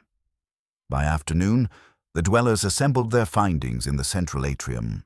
They cross-referenced floor wear, dust patterns, and artifact placement, noticing how shared spaces had been used, maintained, and respected. Connections between communal areas and lower chambers revealed deliberate movement patterns, emphasizing efficiency, observation, and attention to human needs. The absent family remained elusive, yet hints in the dormitory, personal items, and floor impressions suggested they had moved through these spaces as part of everyday life. The dwellers paused to observe light and shadow across the communal chambers. Lanterns reflected warm illumination off walls, while shafts of fading sunlight filtered through ceiling gaps. The shifting light highlighted subtle textures, worn floorboards, scratches on tables, and patterns in wall paint.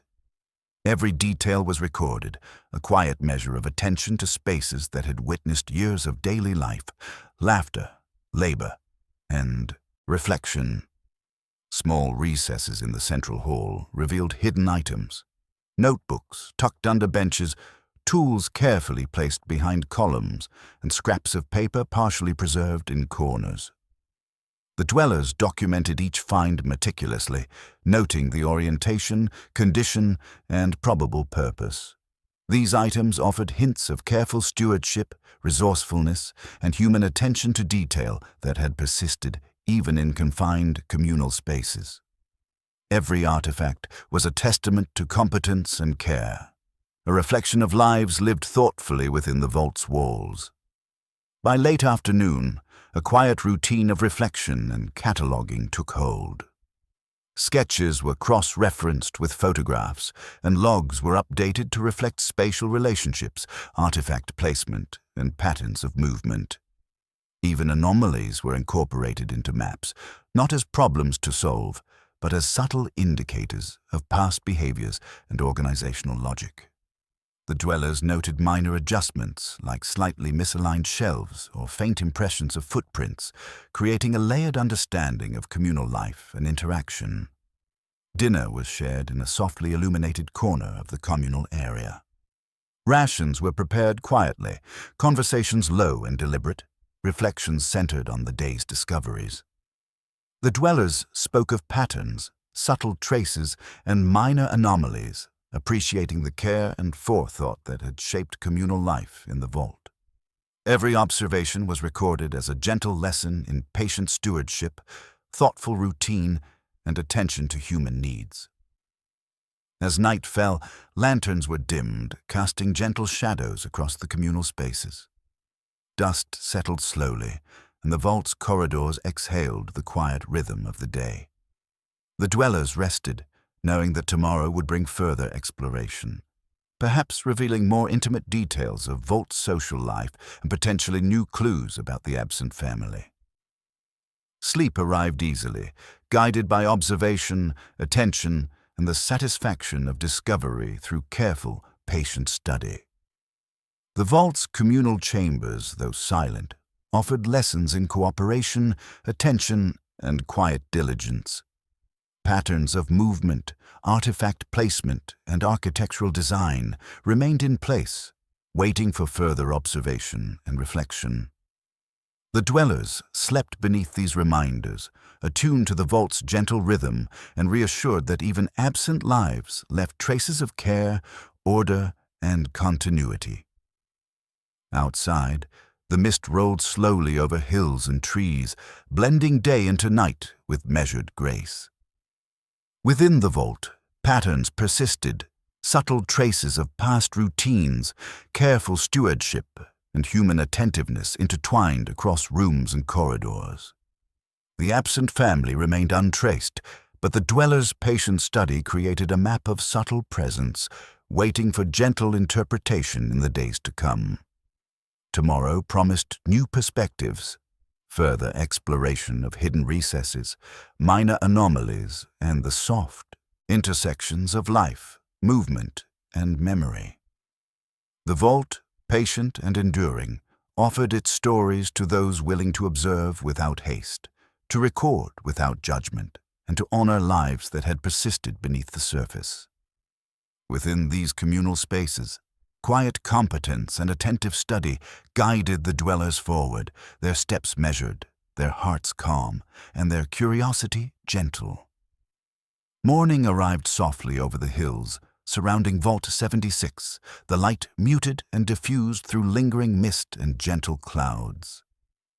A thin breeze carried the scent of damp earth and distant foliage, and the Vault's entrance welcomed the dwellers with familiar, understated comfort. Lanterns were checked, ropes secured, and notebooks arranged before descending once more into the Vault's lower levels. Today's focus was on following traces, those subtle hints of movement and activity left behind by the absent family, interwoven with the careful systems maintained by previous dwellers. The stairwell greeted them with the quiet resonance of history. Worn steps, slight indentations in concrete, and faint dust patterns shifted by previous passages. Lantern light reflected softly on walls, revealing minute scratches and impressions that had gone unnoticed on earlier excursions. The dwellers moved deliberately, measuring, photographing, and sketching each subtle sign, attuning themselves to the whispers of past human presence without imposing urgency. In the first corridor, faint scuff marks suggested the passage of small feet, likely a child, moving between storage chambers and living quarters. The dwellers traced the marks with gentle fingers, careful not to disturb fragile impressions. Dimensions and spacing were recorded meticulously, alongside observations of dust distribution and minor shifts in container placement. Though these traces were subtle, they offered a thread of continuity linking communal spaces, personal quarters, and the hidden recesses previously explored. A narrow alcove revealed a displaced container, slightly ajar, with the faint outline of a small journal pressed beneath its lid. The dwellers lifted it carefully, noting its fragile state and photographing each page without separating or flattening it. The journal contained partial observations. Routine maintenance notes, brief mentions of family movements, and reminders to check resources. None of the entries were urgent. They were quiet, methodical reflections on daily life. Yet their presence offered a sense of connection across decades, bridging the lives of those who had gone with the dwellers who now observed. Subtle air currents in adjoining corridors hinted at further movement pathways. Ventilation shafts, narrow gaps, and minor openings allowed gentle drafts to carry dust and small scents, marking traces of passage for those patient enough to follow. The dwellers noted these observations carefully, sketching diagrams and cross-referencing previous maps. Every detail was Significant directionality of air, minor dust accumulation, and the slight tilt of container lids. These traces were not threats, but invitations to understand, to piece together life as it had unfolded in quiet continuity. In a collapsed maintenance chamber, minor footprints pressed into dust suggested temporary stops, pauses for observation or small tasks. The dwellers recorded the impressions, noting spacing, orientation, and depth. They considered these marks in context. The arrangement of tools nearby, the condition of containers, and previous mapping of resource caches. A narrative began to emerge, not one of drama, but of deliberate movement through a well-ordered environment. Each step, each pause, reflected attention, care, and measured intention. Nearby, a narrow storage corridor revealed slight irregularities in dust patterns and container alignment. One container had been shifted recently, its lid slightly tilted, while others remained undisturbed. The dwellers documented this with photographs and sketches, noting height, orientation, and relation to surrounding containers. It suggested a conscious choice, a small but deliberate action, leaving traces for those attuned to observation rather than spectacle. The dwellers followed minor scuff marks leading into a partially preserved communal space. Tables, benches, and shelves bore faint impressions. Footprints, smudges of dirt, and light scratches where objects had been handled. Each mark was measured and recorded, a quiet testament to interaction, presence, and the continuity of daily routines. Patterns of movement were becoming clearer, revealing pathways that had been used consistently, not randomly, yet with sufficient subtlety to leave only whisper-like signs for attentive observers. In a small alcove, remnants of a child's activity were evident. A simple toy lay partially obscured by dust, aligned with slight footprints leading to nearby storage. The dwellers photographed and documented the arrangement carefully, noting directionality, weight impressions, and position relative to larger objects. These traces were soft, unhurried, and wholly human, offering a gentle connection to lives once lived beneath the vault's structured environment. As afternoon approached, dwellers traced footprints into an adjacent maintenance shaft. The passage was narrow, dusted with layers accumulated over decades, yet impressions persisted. Small, light, deliberate. Careful measurement and mapping allowed the dwellers to predict potential endpoints and resource intersections. Though the missing family was not immediately encountered, their movement could be inferred, a series of soft signs guiding patient interpretation rather than demanding immediate resolution. Within a recessed chamber, personal effects were partially preserved. A notebook, a small piece of fabric, and a container of tools. Each artifact was recorded meticulously, noting placement, relative wear, and potential usage.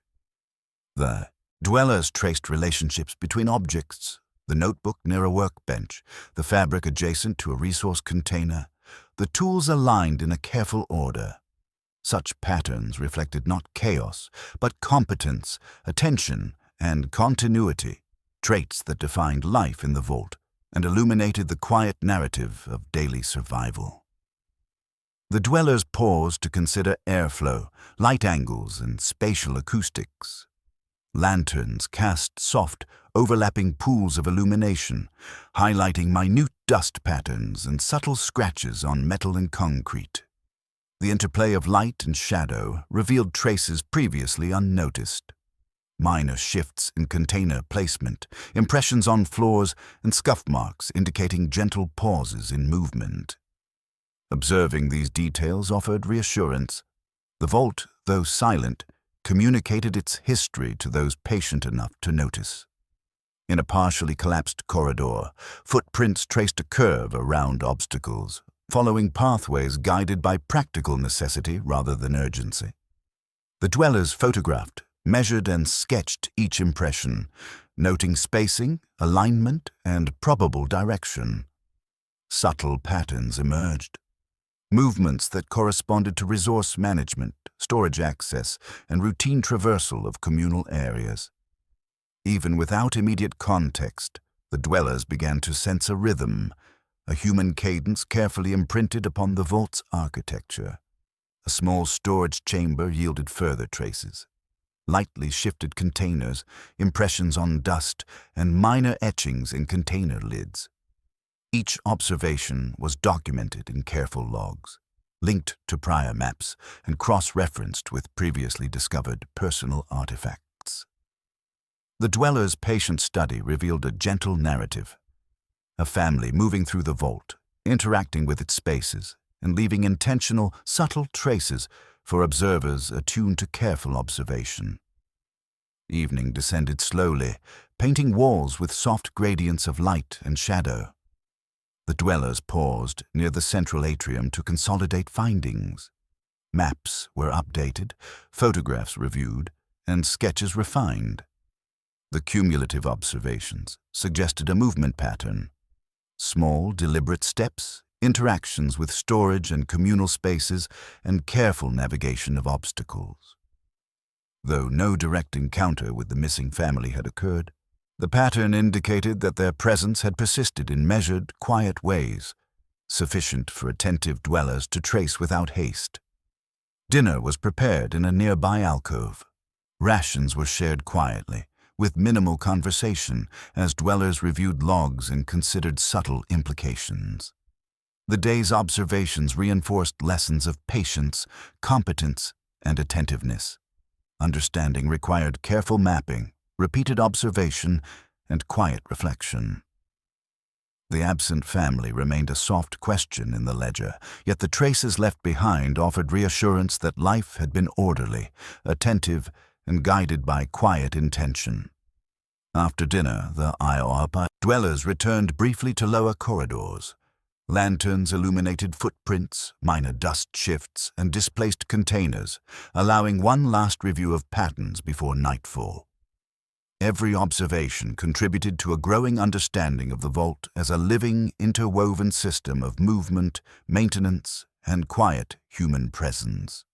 The dwellers moved with care, preserving impressions and patterns, and leaving no disruption to the subtle narrative encoded in space and object alike.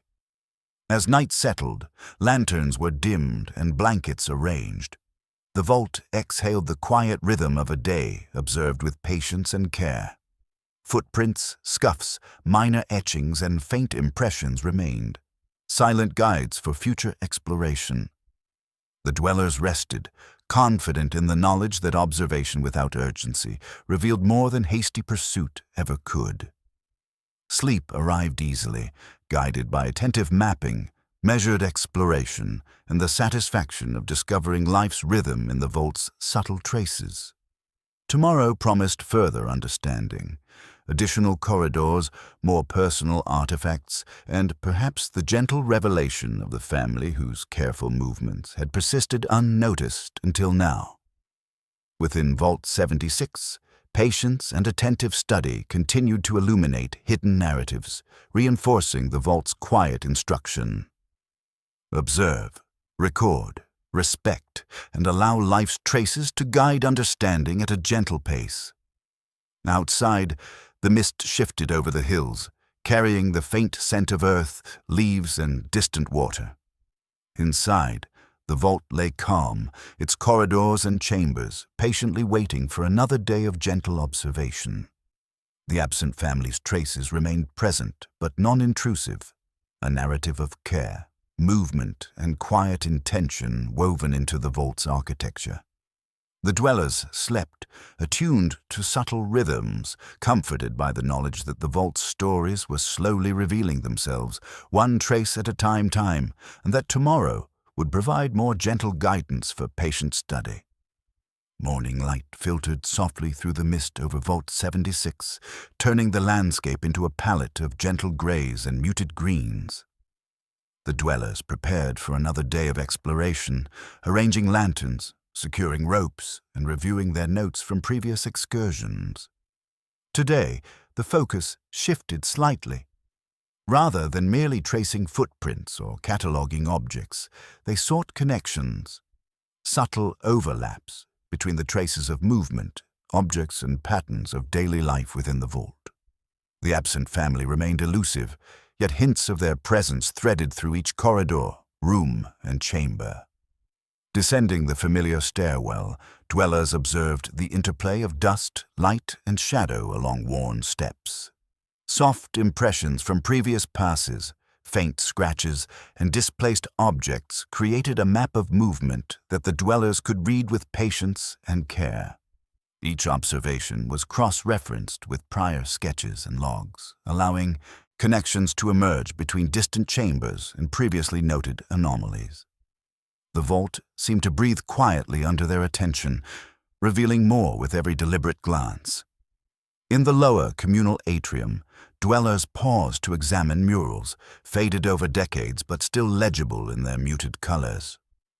The artwork depicted quiet scenes of community, shared meals, gentle play, and careful work. Every brushstroke and pattern suggested intention and care, highlighting the deliberate culture of the vault's residents. Subtle echoes of these communal rhythms appeared in nearby corridors, reflected in floorware, dust patterns, and the alignment of storage containers. The dwellers noted the correspondence carefully, observing how collective life had shaped both movement and material traces. A narrow maintenance corridor revealed a faint but consistent sequence of impressions in dust along the floor. These marks suggested that the family had traversed the vault in predictable, measured ways, interacting with resources and communal areas without disturbing their overall organization. Dwellers followed these traces slowly, measuring spacing, direction, and relative depth. With every step, a narrative of life emerged. Deliberate, attentive, and quietly competent. The path led to a partially preserved storage chamber, where minor disturbances in container alignment offered further insight into daily routines. A small child's journal, previously noted, was revisited. Its pages contained lists of chores, observations of daily routines, and occasional playful sketches. Each entry revealed a life embedded in habit, care, and attention to others. The dwellers cross-referenced these entries with footprints, dust impressions, and artifact placement, noting correspondences between scheduled activities and observed movement. The narrative of the family became less abstract, a quiet rhythm of living unfolding gently in their meticulous observation.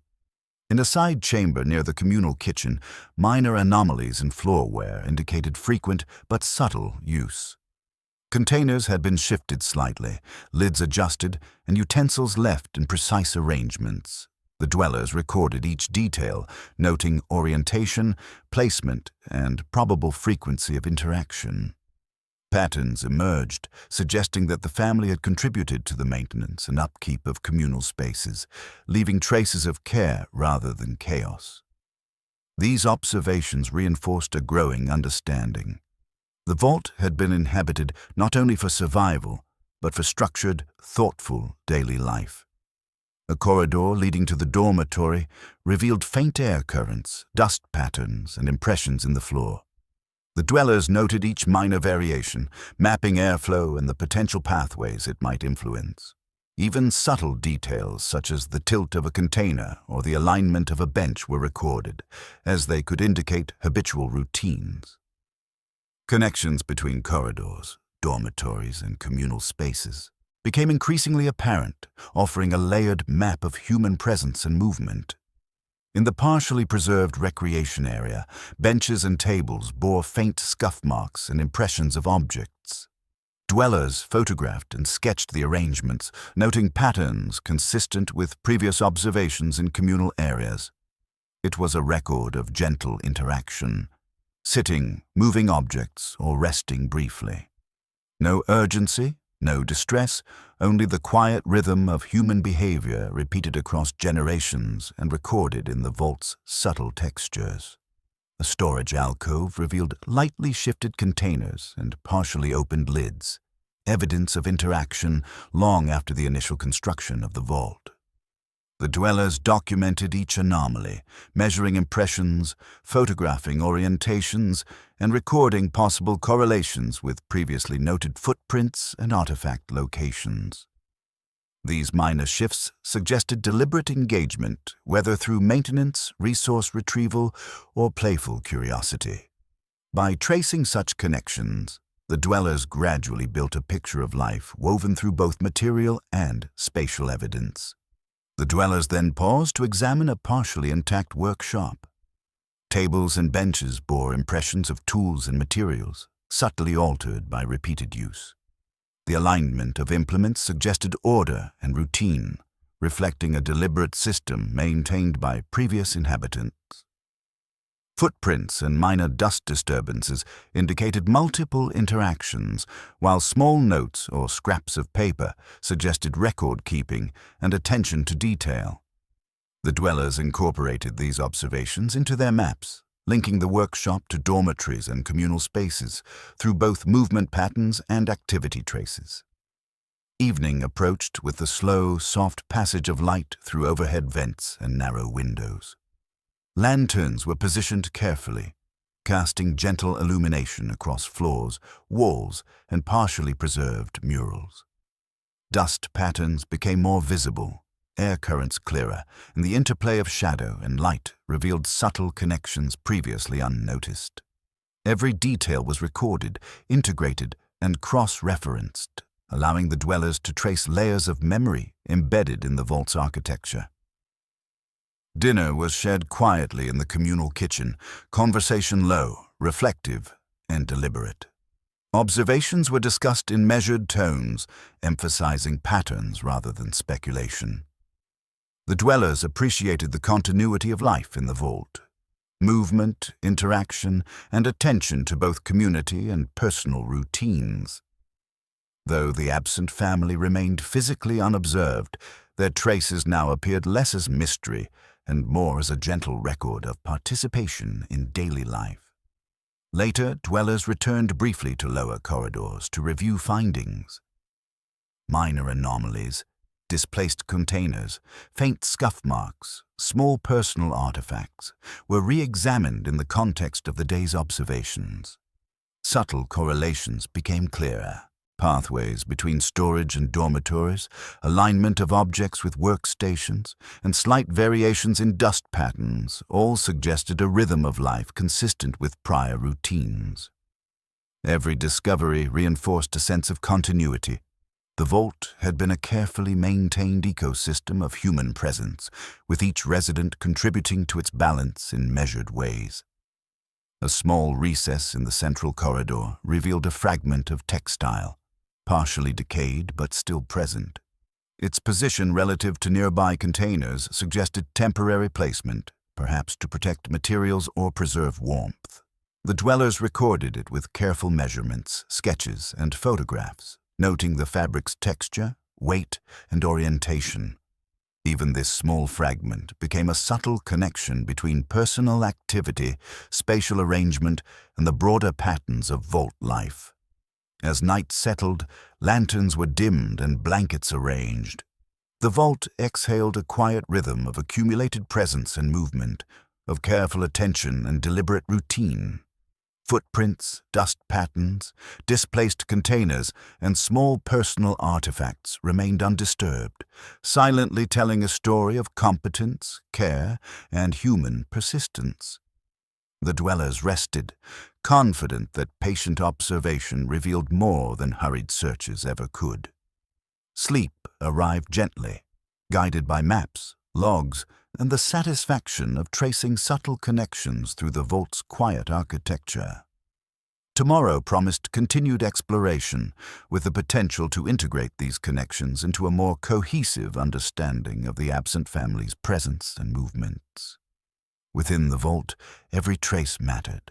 Footprints, air currents, impressions in dust, and the arrangement of objects all contributed to a patient narrative of life quietly unfolding over decades. Outside, mist rolled slowly over hills and trees, the soft rustle of leaves blending with distant animal calls. Inside, the vault lay calm, its corridors, chambers, and communal spaces patiently awaiting further attention. The absent family remained an elusive presence, but their participation in daily routines, their careful interaction with the environment, and the traces they left offered reassurance, continuity, and gentle intrigue. The dwellers slept, attuned to subtle rhythms, confident that the vault's stories were revealing themselves through observation, patience, and careful documentation.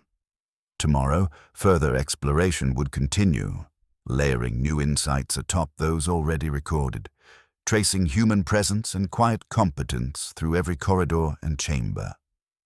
The vault, enduring and patient, offered its histories slowly, softly, and reliably, ensuring that life's traces could be followed with care, understanding, and quiet respect.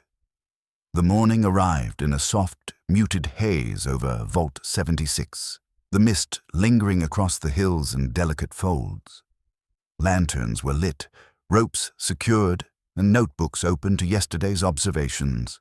Today, the dwellers focused on synthesizing what had been recorded.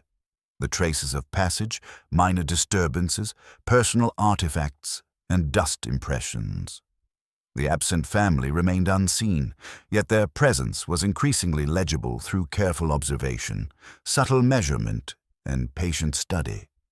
The stairwell welcomed the dwellers with familiar textures, worn concrete, faint scratches, and dust that held impressions of many feet over decades. Lantern light reflected softly, illuminating footprints and patterns that had persisted in quiet continuity. Dwellers moved deliberately, documenting, photographing, and cross-referencing notes, aware that even minor anomalies, slightly shifted containers, faint scuff marks, could reveal more than initial impressions suggested. Each detail was part of a broader tapestry, waiting to be understood in context. In the central communal atrium, faded murals offered insight into patterns of social life. Scenes of communal meals, gentle play, and cooperative labor were depicted in muted colors, the outlines softened by time. Dwellers examined each mural, noting alignment, color variation, and repetition of motifs. These visual records corresponded to traces observed in corridors, floor wear, displaced furniture, and impressions in dust. By linking these elements, dwellers began to map not just movement, but the rhythm of life in the vault, subtle, attentive, and deliberate. A narrow corridor led to a partially preserved dormitory. Faint impressions suggested repeated passage by small feet, while minor shifts in bedding, personal items, and container placement indicated interaction with daily routines.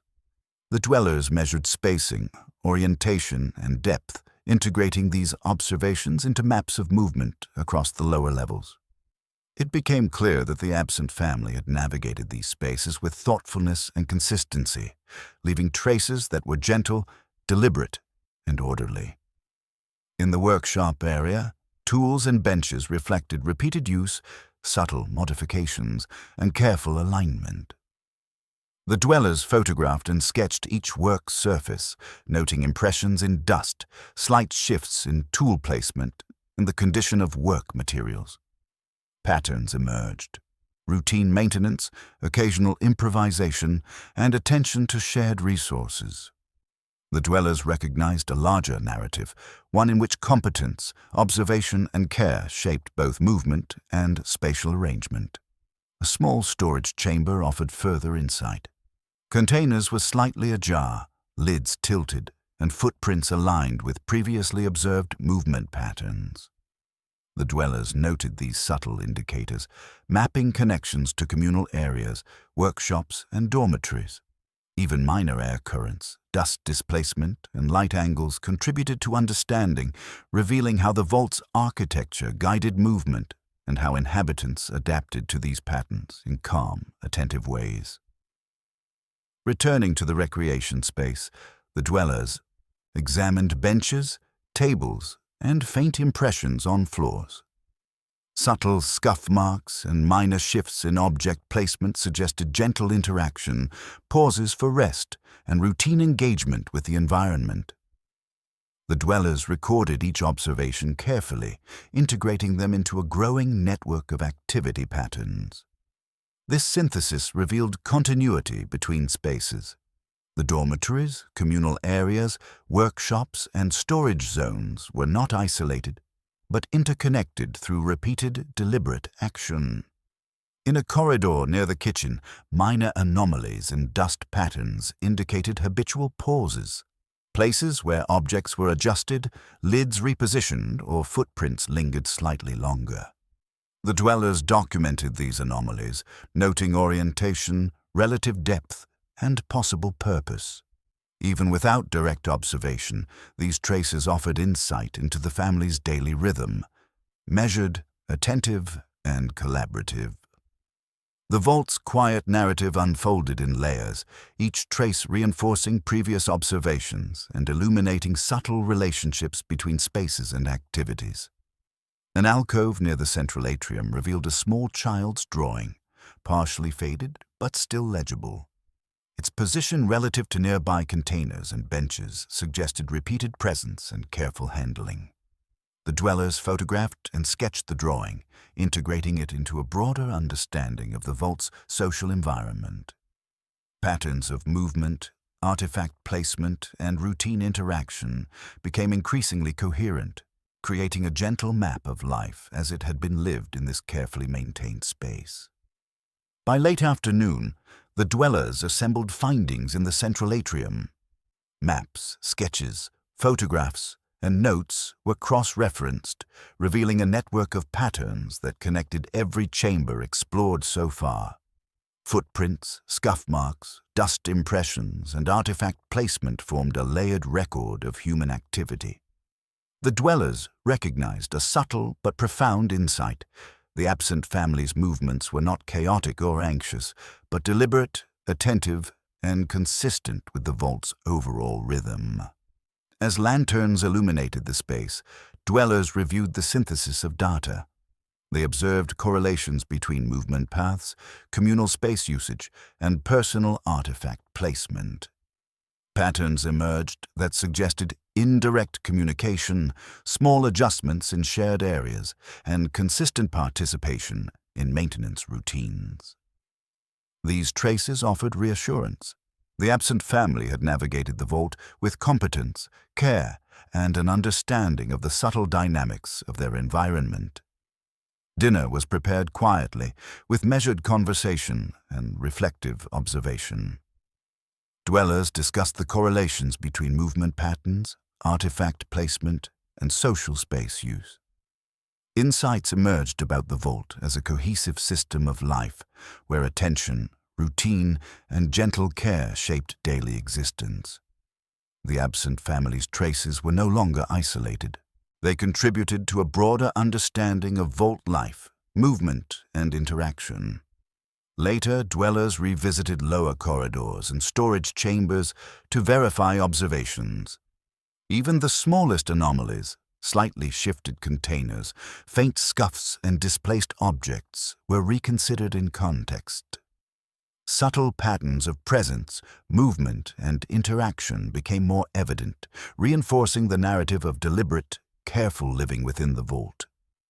The absent family's movements could now be traced not as isolated events, but as part of an interconnected system of habit, attentiveness, and human competence.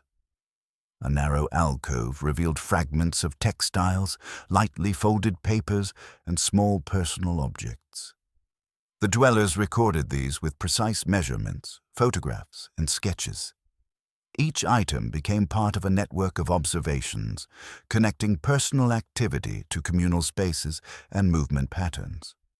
Even the faintest trace contributed to a layered understanding of life within the vault, highlighting deliberate action and quiet consideration. As night settled, lanterns were dimmed and corridors exhaled a gentle stillness. The dwellers reflected on the patterns they had mapped, the subtle traces followed, and the interconnections revealed across communal spaces, dormitories, workshops, and storage zones. The absent family remained unseen, yet their presence was evident in the deliberate arrangements, the measured movements, and the traces left in dust, floors, and personal objects. Sleep arrived with ease, guided by observations, mapped patterns, and the gentle reassurance of continuity. The vault's architecture, long silent, communicated through traces and artifacts, revealing a quiet, cohesive system of life and movement. The dwellers rested, confident that tomorrow's exploration would deepen understanding, revealing further layers of human activity and the enduring presence of competence, care, and gentle intention. Outside, mist and wind carried the scent of damp earth and foliage. Inside, the vault remained calm, its corridors, chambers, and communal spaces patiently waiting for careful observation. Patterns persisted, subtle and layered, offering insight without urgency.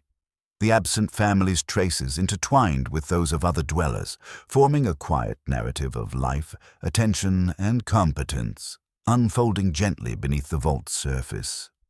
Tomorrow promised new perspectives, the potential to link even more traces, to uncover subtle artifacts, and to integrate patterns into a broader understanding of the vault's rhythm.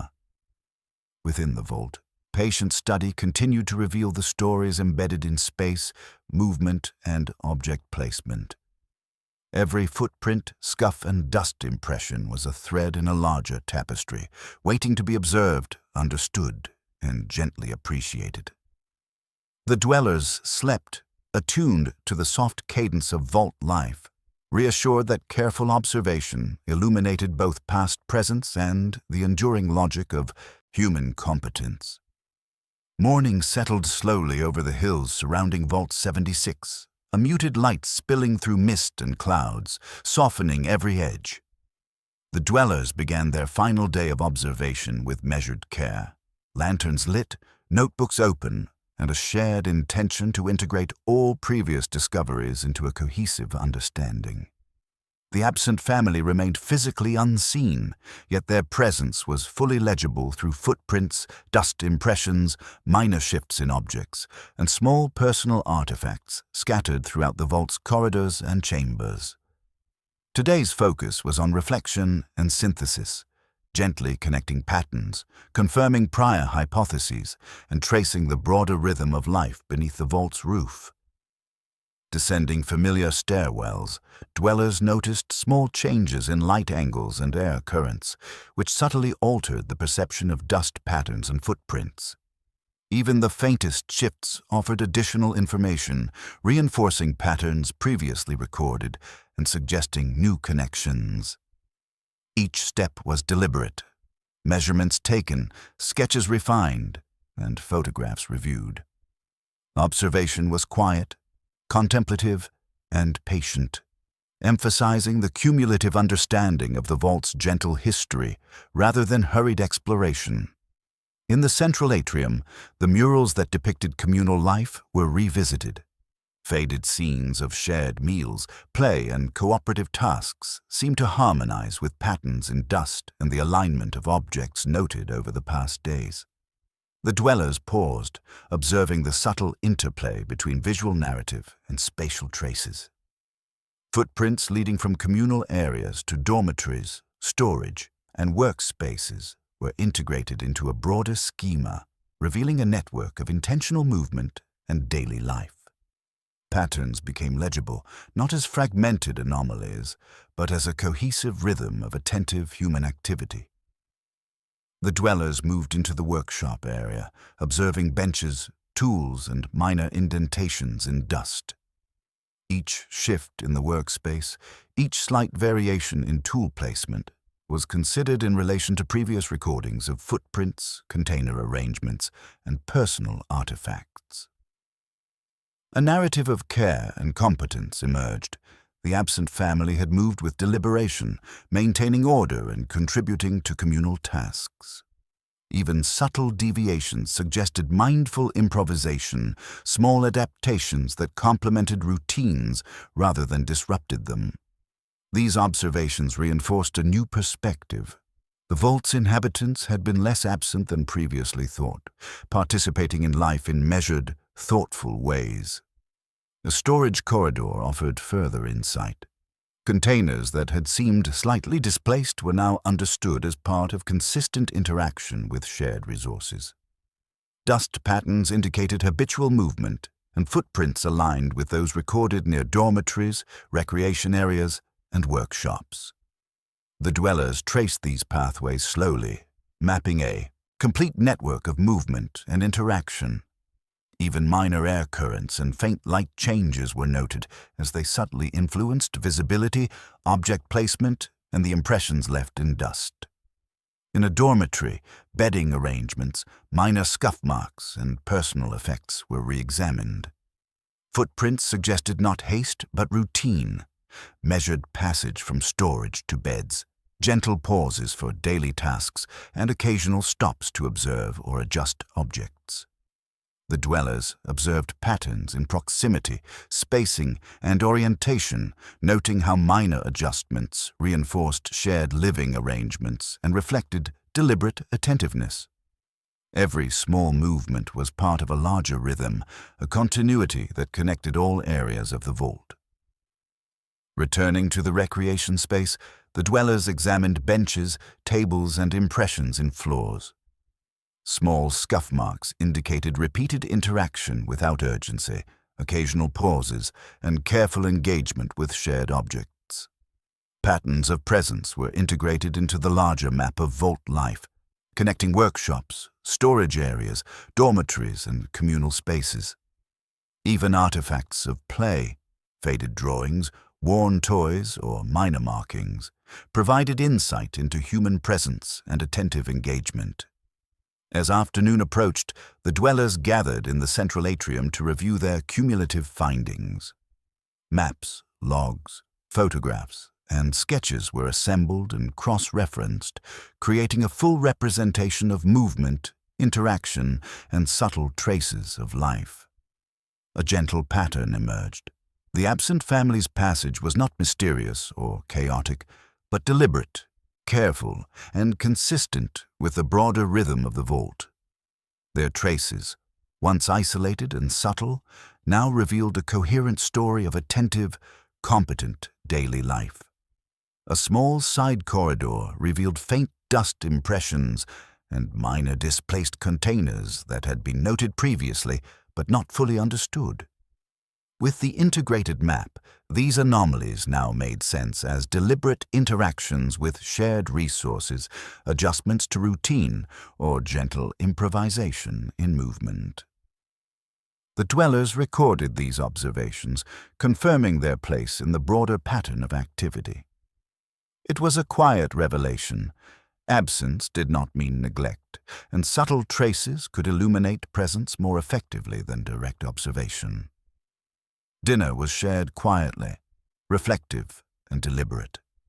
Conversations focused on synthesis rather than speculation, connecting patterns across corridors, workshops, storage areas, and dormitories.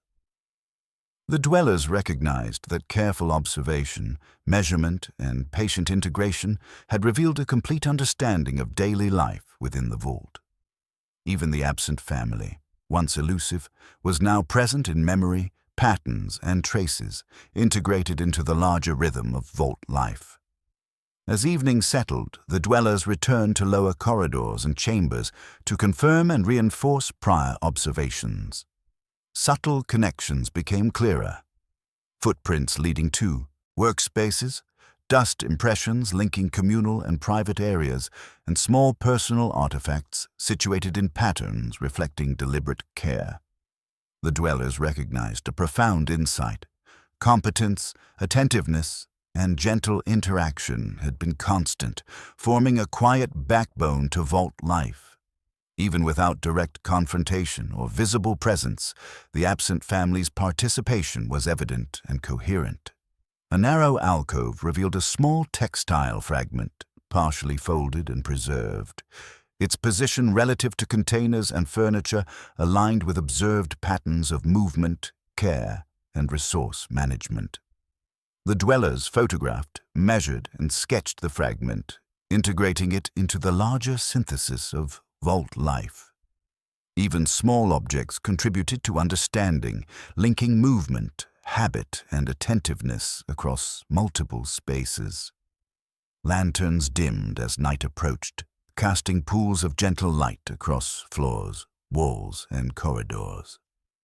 The dwellers paused to reflect on patterns, connections, and cumulative understanding. Footprints, scuffs, dust impressions, and personal artifacts formed a coherent narrative, deliberate, attentive, and interconnected. The absent family, though unseen, was present through patterns of care, measured movement, and contributions to communal life. Observation had revealed presence where absence had been presumed, and patience had transformed subtle traces into a comprehensive narrative. Sleep arrived with ease, guided by reflection, synthesis, and the gentle reassurance of continuity. The vault exhaled its calm rhythm. Corridors, chambers, workshops, and communal spaces settled into quietude. Footprints, dust patterns, minor disturbances, and artifacts remained, preserving a patient story of life, competence, and human attention.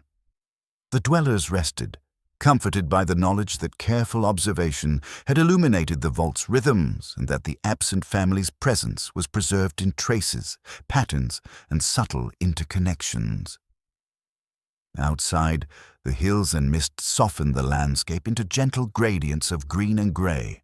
Inside, the vault lay calm, awaiting future observation while offering reassurance that its history was preserved in traces, imprints, and thoughtful design. Every footprint, dust impression, and minor shift in object placement was part of a narrative that could be read with patience, care, and attentiveness. The dwellers slept, attuned to subtle rhythms, confident that the vault's life was coherent, connected, and enduring. Morning would come again, with new light, air currents, and the potential for further observation. Yet even without direct exploration, the dwellers now understood the full pattern of presence, movement, and interaction. The absent family's subtle traces had been integrated into the broader narrative of vault life, completing a story that emphasized competence, care, and quiet human rhythm. As the night deepened, the dwellers' breathing slowed in unison with the vault itself. Traces, patterns, and artifacts rested undisturbed, forming a silent record of life, attention, and human competence. The vault's narrative, patient and gentle, had been revealed not through urgency, drama, or spectacle, but through observation, measurement, and attentive study. In the quiet, the dwellers felt the reassurance of continuity. Life had been present, deliberate, and coherent, even in absence, and would continue to be understood in patient observation. The series of days had led to this gentle conclusion. Absence does not equate to mystery, and careful, deliberate attention transforms subtle traces into coherent narratives. The dwellers, guided by patient observation and reflective study, had traced the movements, interactions, and life of the absent family throughout Vault 76.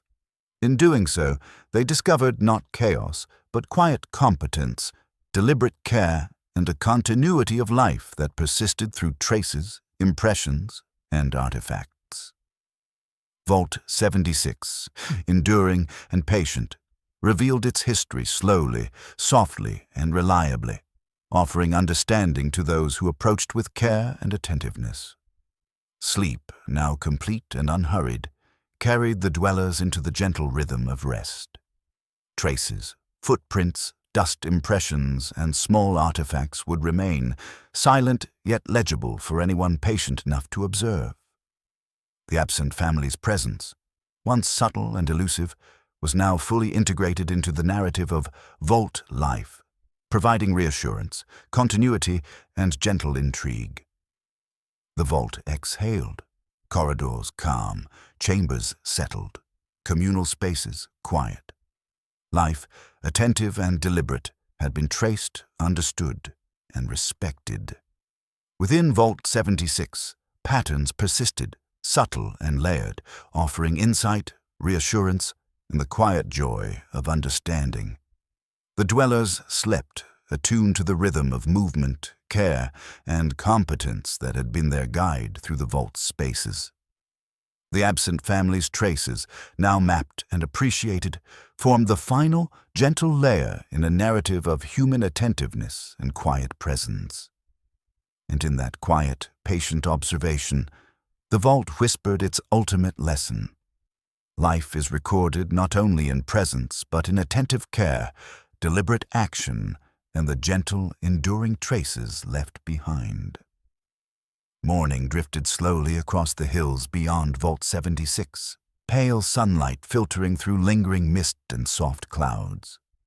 The dwellers began their day without urgency, lanterns lit in muted glow, notebooks open to observations from previous days. This day was different. It was a day for reflection, quiet synthesis, and the gentle acknowledgement of presence, not through direct sight, but through enduring traces and the subtle logic of daily life. The absent family had left no hurried footprints, no abrupt disturbances, yet their passage resonated throughout the vault, a quiet echo now fully understood through patient attention. Descending familiar stairwells, dwellers observed dust impressions and floor textures with renewed mindfulness. The vault exhaled a soft rhythm, responding to lantern light, air currents, and deliberate steps. Even the faintest patterns, slight shifts in container lids, minor scuff marks along edges, or the alignment of benches and tools, were noted and integrated into a growing mental map of the space. Observation was slow, careful, and contemplative, emphasizing understanding rather than discovery. The dwellers moved deliberately, each step reinforcing a narrative of attentiveness and presence woven through the vault. In the central atrium, faded murals depicting communal meals, quiet work, and gentle play were revisited. With the cumulative observations of the past days, the dwellers now perceived the interplay between mural, spatial traces, and personal artifacts as a network of life unfolding. Patterns previously noted in dust, footprints, and object placement now formed coherent paths through the vault. Even minor variations in mural fading corresponded with areas of more frequent passage, as if the paint itself had absorbed the rhythm of repeated human attention over decades. The dwellers lingered, sketching, photographing, and quietly reflecting, mindful of the patience required to truly read these subtle signals. The workshop area invited further attention. Tables, benches, and tools bore impressions of repeated use, minor adjustments, careful alignment, and small indications of improvisation. Every indentation in dust, slight tilt of a tool or footprint along the floor suggested deliberate engagement rather than haste. Dwellers integrated these observations into a layered map that connected dormitories, storage, communal areas, and recreational spaces. Even previously overlooked items, a small scrap of paper, a minor textile fragment, were placed within this synthesis, revealing how each element contributed to a larger, gentle pattern of vault life. A storage corridor, once perceived as isolated, now revealed its role in a cohesive rhythm. Containers previously noted as displaced were understood as part of routine access, slight improvisations, or consistent interactions with communal resources. Footprints traced measured paths, intersecting in predictable, deliberate ways that suggested collaboration, attentiveness, and integration with vault routines. Dwellers traced these paths, photographing and mapping connections to dormitories, workshops, and communal areas.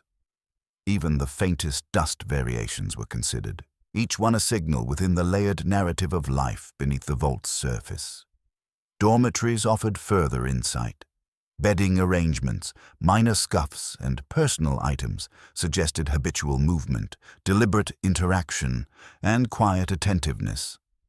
Footprints indicated measured passage to storage, workspaces, and communal spaces, always following a rhythm of gentle care. Dwellers recorded spacing, depth, and alignment, integrating these observations into a network of movement and habit that confirmed the absent family's continued, deliberate presence. Patterns emerged across multiple days, transforming isolated observations into a cohesive understanding of routine, care, and attentiveness. The recreation area, familiar yet ever revealing, offered subtle clues to patterns of interaction. Benches and tables bore impressions of quiet activity, small scuff marks, and minor adjustments to objects. Dwellers sketched and photographed these areas, integrating them into the broader map of vault life. Even small artifacts of play, faded drawings, or minor markings demonstrated deliberate engagement, creative expression, and connection to the communal rhythm. The absent family's influence, once subtle, now resonated throughout these spaces in a quiet, coherent pattern. Evening approached with soft, filtered light, lending a gentle warmth to corridors, workshops, and communal chambers. Lanterns were positioned to highlight dust patterns, footprints, and object placement. Dwellers paused, noting air currents, light angles, and subtle textures, reinforcing connections between spaces and the movement of inhabitants over time. Footprints aligned across chambers, minor scuffs suggested repeated attention, and object orientation indicated deliberate interaction with shared resources.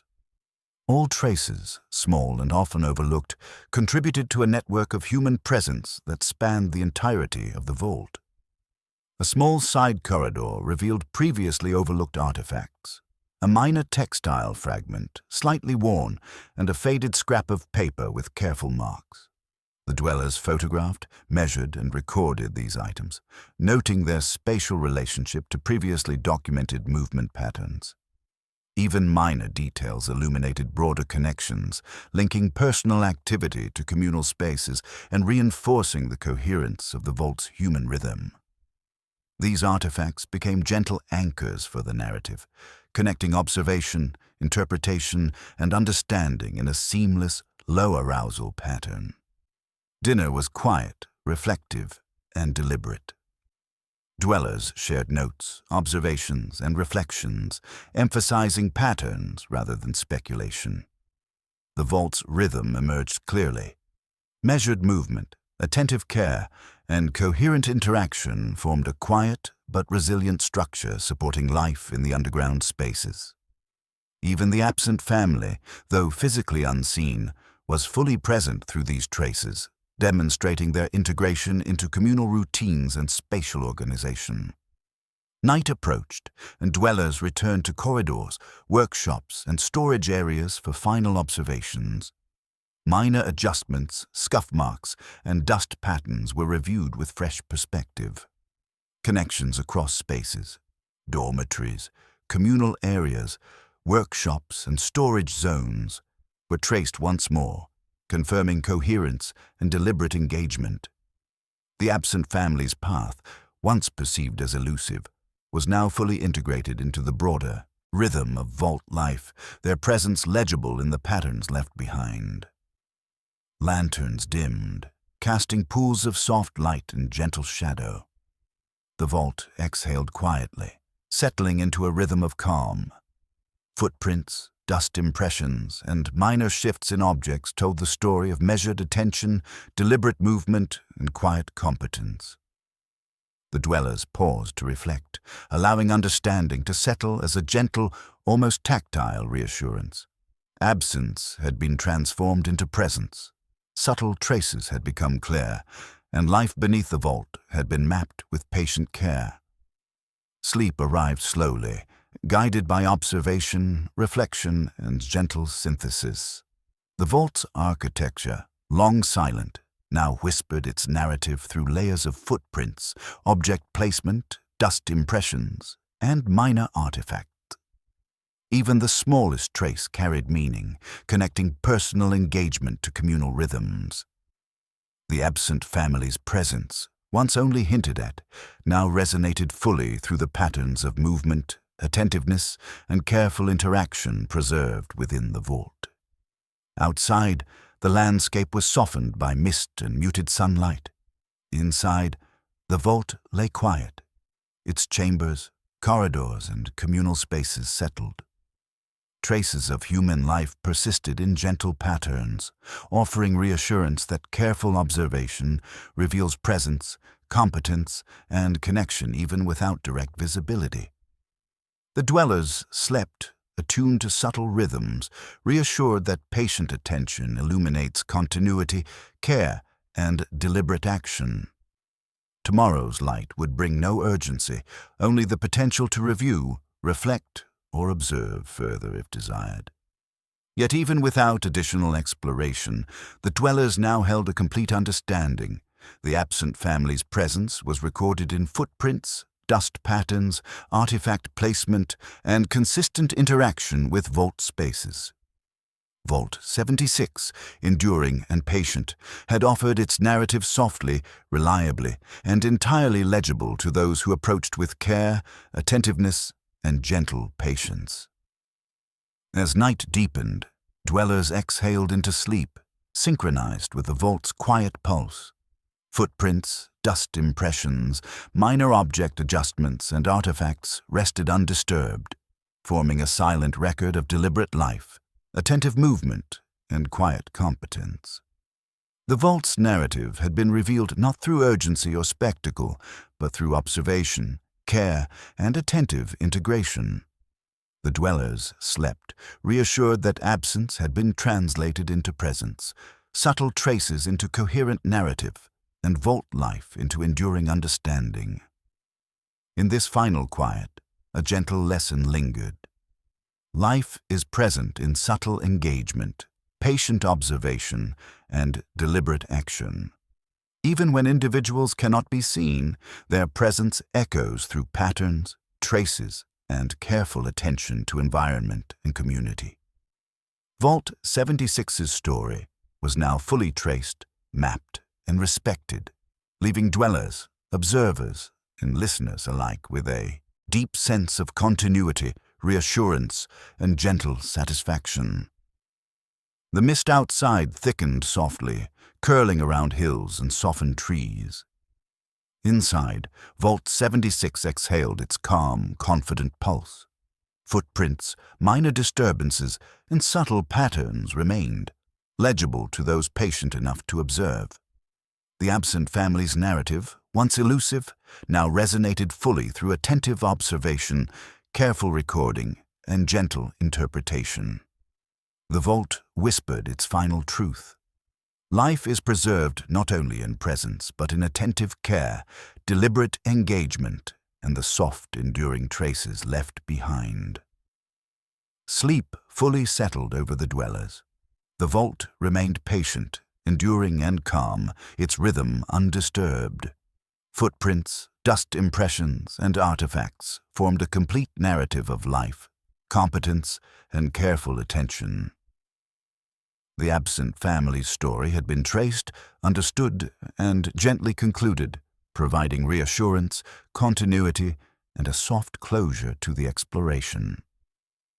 The dwellers rested, enveloped by the calm pulse of Vault 76, confident that life, though subtle, had left an enduring, legible imprint. Morning light spilled slowly over the hills beyond Vault 76, muted and diffuse, brushing mist-laden slopes with a soft touch. Inside the vault, dwellers rose deliberately, lanterns casting gentle pools of warm illumination along corridors, stairwells, and chambers. This day was the culmination of many careful observations, quiet syntheses, and patient reflections. The absent family's presence, once subtle and fragmentary, had now been traced across the vault's architecture, their movements, attentiveness, and small, deliberate actions fully integrated into the dweller's understanding. Descending familiar stairwells, The dwellers moved with measured attention, pausing to note minor shifts in dust, faint scuffs, and footprints that subtly confirmed earlier observations. Every detail, no matter how small, was part of a larger rhythm, a rhythm of human presence and careful interaction with space. Even the faintest dust impressions were read with patience and care, added to the maps of movement, artifact placement, and communal engagement. Observation was now fully reflective, a quiet meditation on patterns, rhythm, and the enduring echoes of life beneath the vault's roof. In the central atrium, murals depicting communal life, meals, work, play, were revisited for the final time.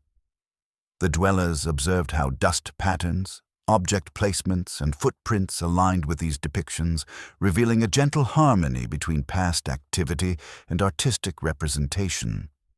Paths traced through the vault corresponded to visual motifs. Areas of frequent passage matched with mural focal points. Communal benches with repeated scuff patterns and minor adjustments in object orientation with scenes of careful, deliberate action. This integration of observation and visual narrative offered reassurance. The absent family's presence had always been attentive, deliberate, and harmonious with communal rhythms. The workshop space provided further insight. Benches, tools, and work surfaces displayed subtle traces of careful use. Slight shifts in tool alignment, dust impressions indicating repeated engagement, and occasional minor improvisation. Every footprint and object placement was documented, photographed, and measured, integrated into an increasingly complete network of vault activity. The dwellers noted the interplay between movement and task, observing how deliberate, patient attention contributed to the overall coherence of daily life in the vault. The absent family, once perceived as absent, now resonated through every measurement, every mapped pathway, and every careful observation. A storage corridor revealed its final stories. Containers, previously noted as slightly displaced, were understood as deliberate interactions with shared resources. Footprints traced habitual, measured paths, intersecting consistently with those recorded in dormitories, workshops, and communal areas. Even faint air currents and the shifting angles of lantern light contributed to the clarity of patterns, illuminating subtle but consistent behaviors. The dwellers traced these paths carefully, observing how presence could be inferred and understood without direct visibility, and how patient observation transformed absence into legible narrative. In dormitories, bedding arrangements, personal effects, and minor scuff marks confirmed the broader patterns. Footprints suggested routine rather than haste. Measured movement from storage, workspaces, and communal areas with gentle pauses for care and observation. The dwellers recorded orientation, depth, and spacing, integrating these observations into the comprehensive vault map. Patterns emerged across multiple days, forming a quiet network of attentive, deliberate, and coherent life. The absent family's movement was now fully legible, deliberate, competent, and harmoniously integrated with communal routines. Recreation areas offered additional reflection. Benches, tables, and floors bore traces of quiet engagement, scuff marks, minor object adjustments, and faint imprints in dust. Even small artifacts, faded drawings, worn toys, and subtle markings contributed to understanding, revealing thoughtful interaction and gentle presence. Patterns in these spaces now connected clearly with dormitories, workshops, and storage areas, forming a comprehensive narrative of daily life and careful attention. The dwellers noted each connection, observing the deliberate rhythm and consistency across spaces. Evening descended softly, shadows stretching along corridors and chambers. Lanterns were positioned to reveal subtle textures, highlighting footprints, dust impressions, and minor object shifts. The dwellers paused, reflecting on the network of patterns they had traced, connections between dormitories, workshops, storage, recreation, and communal areas were now fully coherent. The absent family's presence was no longer uncertain. It was a gentle, constant thread woven through vault life. Every scuff, footprint, and object adjustment testified to careful attention, deliberate engagement, and continuity. Dinner was shared quietly, with soft conversation reflecting synthesis rather than speculation. Dwellers compared observations, aligned maps, and shared reflections on patterns and rhythms. The vault's life, once perceived as fragmented or mysterious, now appeared fully coherent. Measured movement, attentive care, and quiet competence defined daily life. The absent family's traces, integrated across all spaces, provided reassurance, continuity, and a sense of presence that persisted even without direct observation. Nightfall brought final observation rounds. The dwellers revisited corridors, dormitories, workshops, storage areas, and communal spaces, confirming previous patterns and ensuring no subtle trace had been overlooked. Footprints, dust impressions, object placement, and minor artifacts reinforced a coherent, deliberate network of presence and interaction. Every pathway, scuff, and adjustment was understood within the larger rhythm of vault life. The absent family's actions, once perceived as gaps, were now fully integrated, demonstrating attentiveness, patience, and gentle participation in communal life. Lanterns dimmed, pools of soft light casting gentle shadows across floors and walls.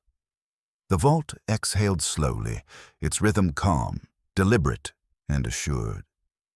Traces of human activity rested undisturbed, forming a narrative of quiet competence, attentive engagement, and enduring presence.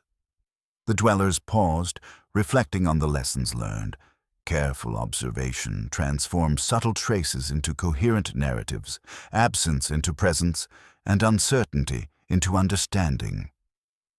The vault, patient and silent, had revealed its story fully, without urgency or spectacle, only through the patient attention of those who walked its corridors with care.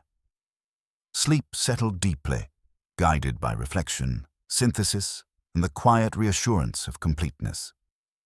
Vault 76 lay calm, its chambers, corridors, and communal spaces preserved in gentle patterns, subtle traces, and deliberate arrangement. Footprints, dust impressions, and minor adjustments in object placement narrated a story of attentive, deliberate human life. The absent family, now fully integrated into the broader map of vault activity, demonstrated that presence can exist without visible observation and that careful attention can illuminate even the most subtle traces. Outside, the landscape remained softened by mist, light filtered through clouds, and hills exhaled their gentle calm. Inside, the vault rested, its rhythm unbroken, its narrative complete, its lessons preserved in every scuff, footprint, and artifact. The dwellers slept, attuned to subtle patterns, reassured by continuity, and confident in the knowledge that absence had been transformed into presence through patient observation. Morning would arrive again, but urgency had no place in this rhythm. The vault's story, now fully traced and understood, could be revisited at leisure, offering insight and reassurance whenever observation resumed. The absent family's traces, once subtle and fragmentary, now provided enduring evidence of deliberate care, attentiveness, and gentle participation in vault life. Vault 76 had spoken softly, patiently, and completely. Life is preserved in patterns, traces, and the quiet, deliberate acts of presence. As night deepened, the dwellers exhaled into sleep, synchronized with the vault's pulse. Footprints, dust impressions, minor object adjustments, and personal artifacts rested undisturbed, forming a silent record of competence, attentiveness, and enduring presence. Vault 76, patient and enduring, whispered its final lesson. Careful observation, gentle attention, and deliberate action transform absence into presence, subtle traces into coherent narrative, and ordinary life into a quiet, enduring story. The dwellers' breathing slowed, matching the rhythm of the vault itself. Every detail, every minor artifact, every subtle pattern had been integrated into understanding. The absent family's presence, once elusive, now resonated fully across dormitories, workshops, storage areas, and communal spaces. Vault 76's final narrative had been traced, appreciated, and gently concluded, offering reassurance, continuity, and a soft closure to all who explored, observed, and rested within its walls. Sleep was complete, unhurried, and full of gentle understanding. Vault 76 remained calm, patient, and enduring, its rhythm preserved through careful observation, attentive study, and the deliberate acts of human life. Footprints, dust impressions, minor artifacts, and object arrangements formed a complete, coherent narrative of deliberate presence, attentive engagement, and human competence. The absent family story, once subtle, was now fully integrated, leaving dwellers and observers alike with a deep sense of reassurance, completion, and gentle satisfaction. And in this enduring quiet, Vault 76 exhaled one last, gentle exhale, a reminder that attentive care, patient observation, and quiet competence are preserved wherever deliberate life unfolds. Every corridor, chamber, and communal space held a trace, a footprint, or a subtle shift in an object, speaking softly of life carefully lived. The dwellers rested, the absent family's presence quietly honored, and the vault itself whispered a final truth. Even in absence, attentive action leaves enduring presence, and every subtle trace tells a story of quiet, patient life.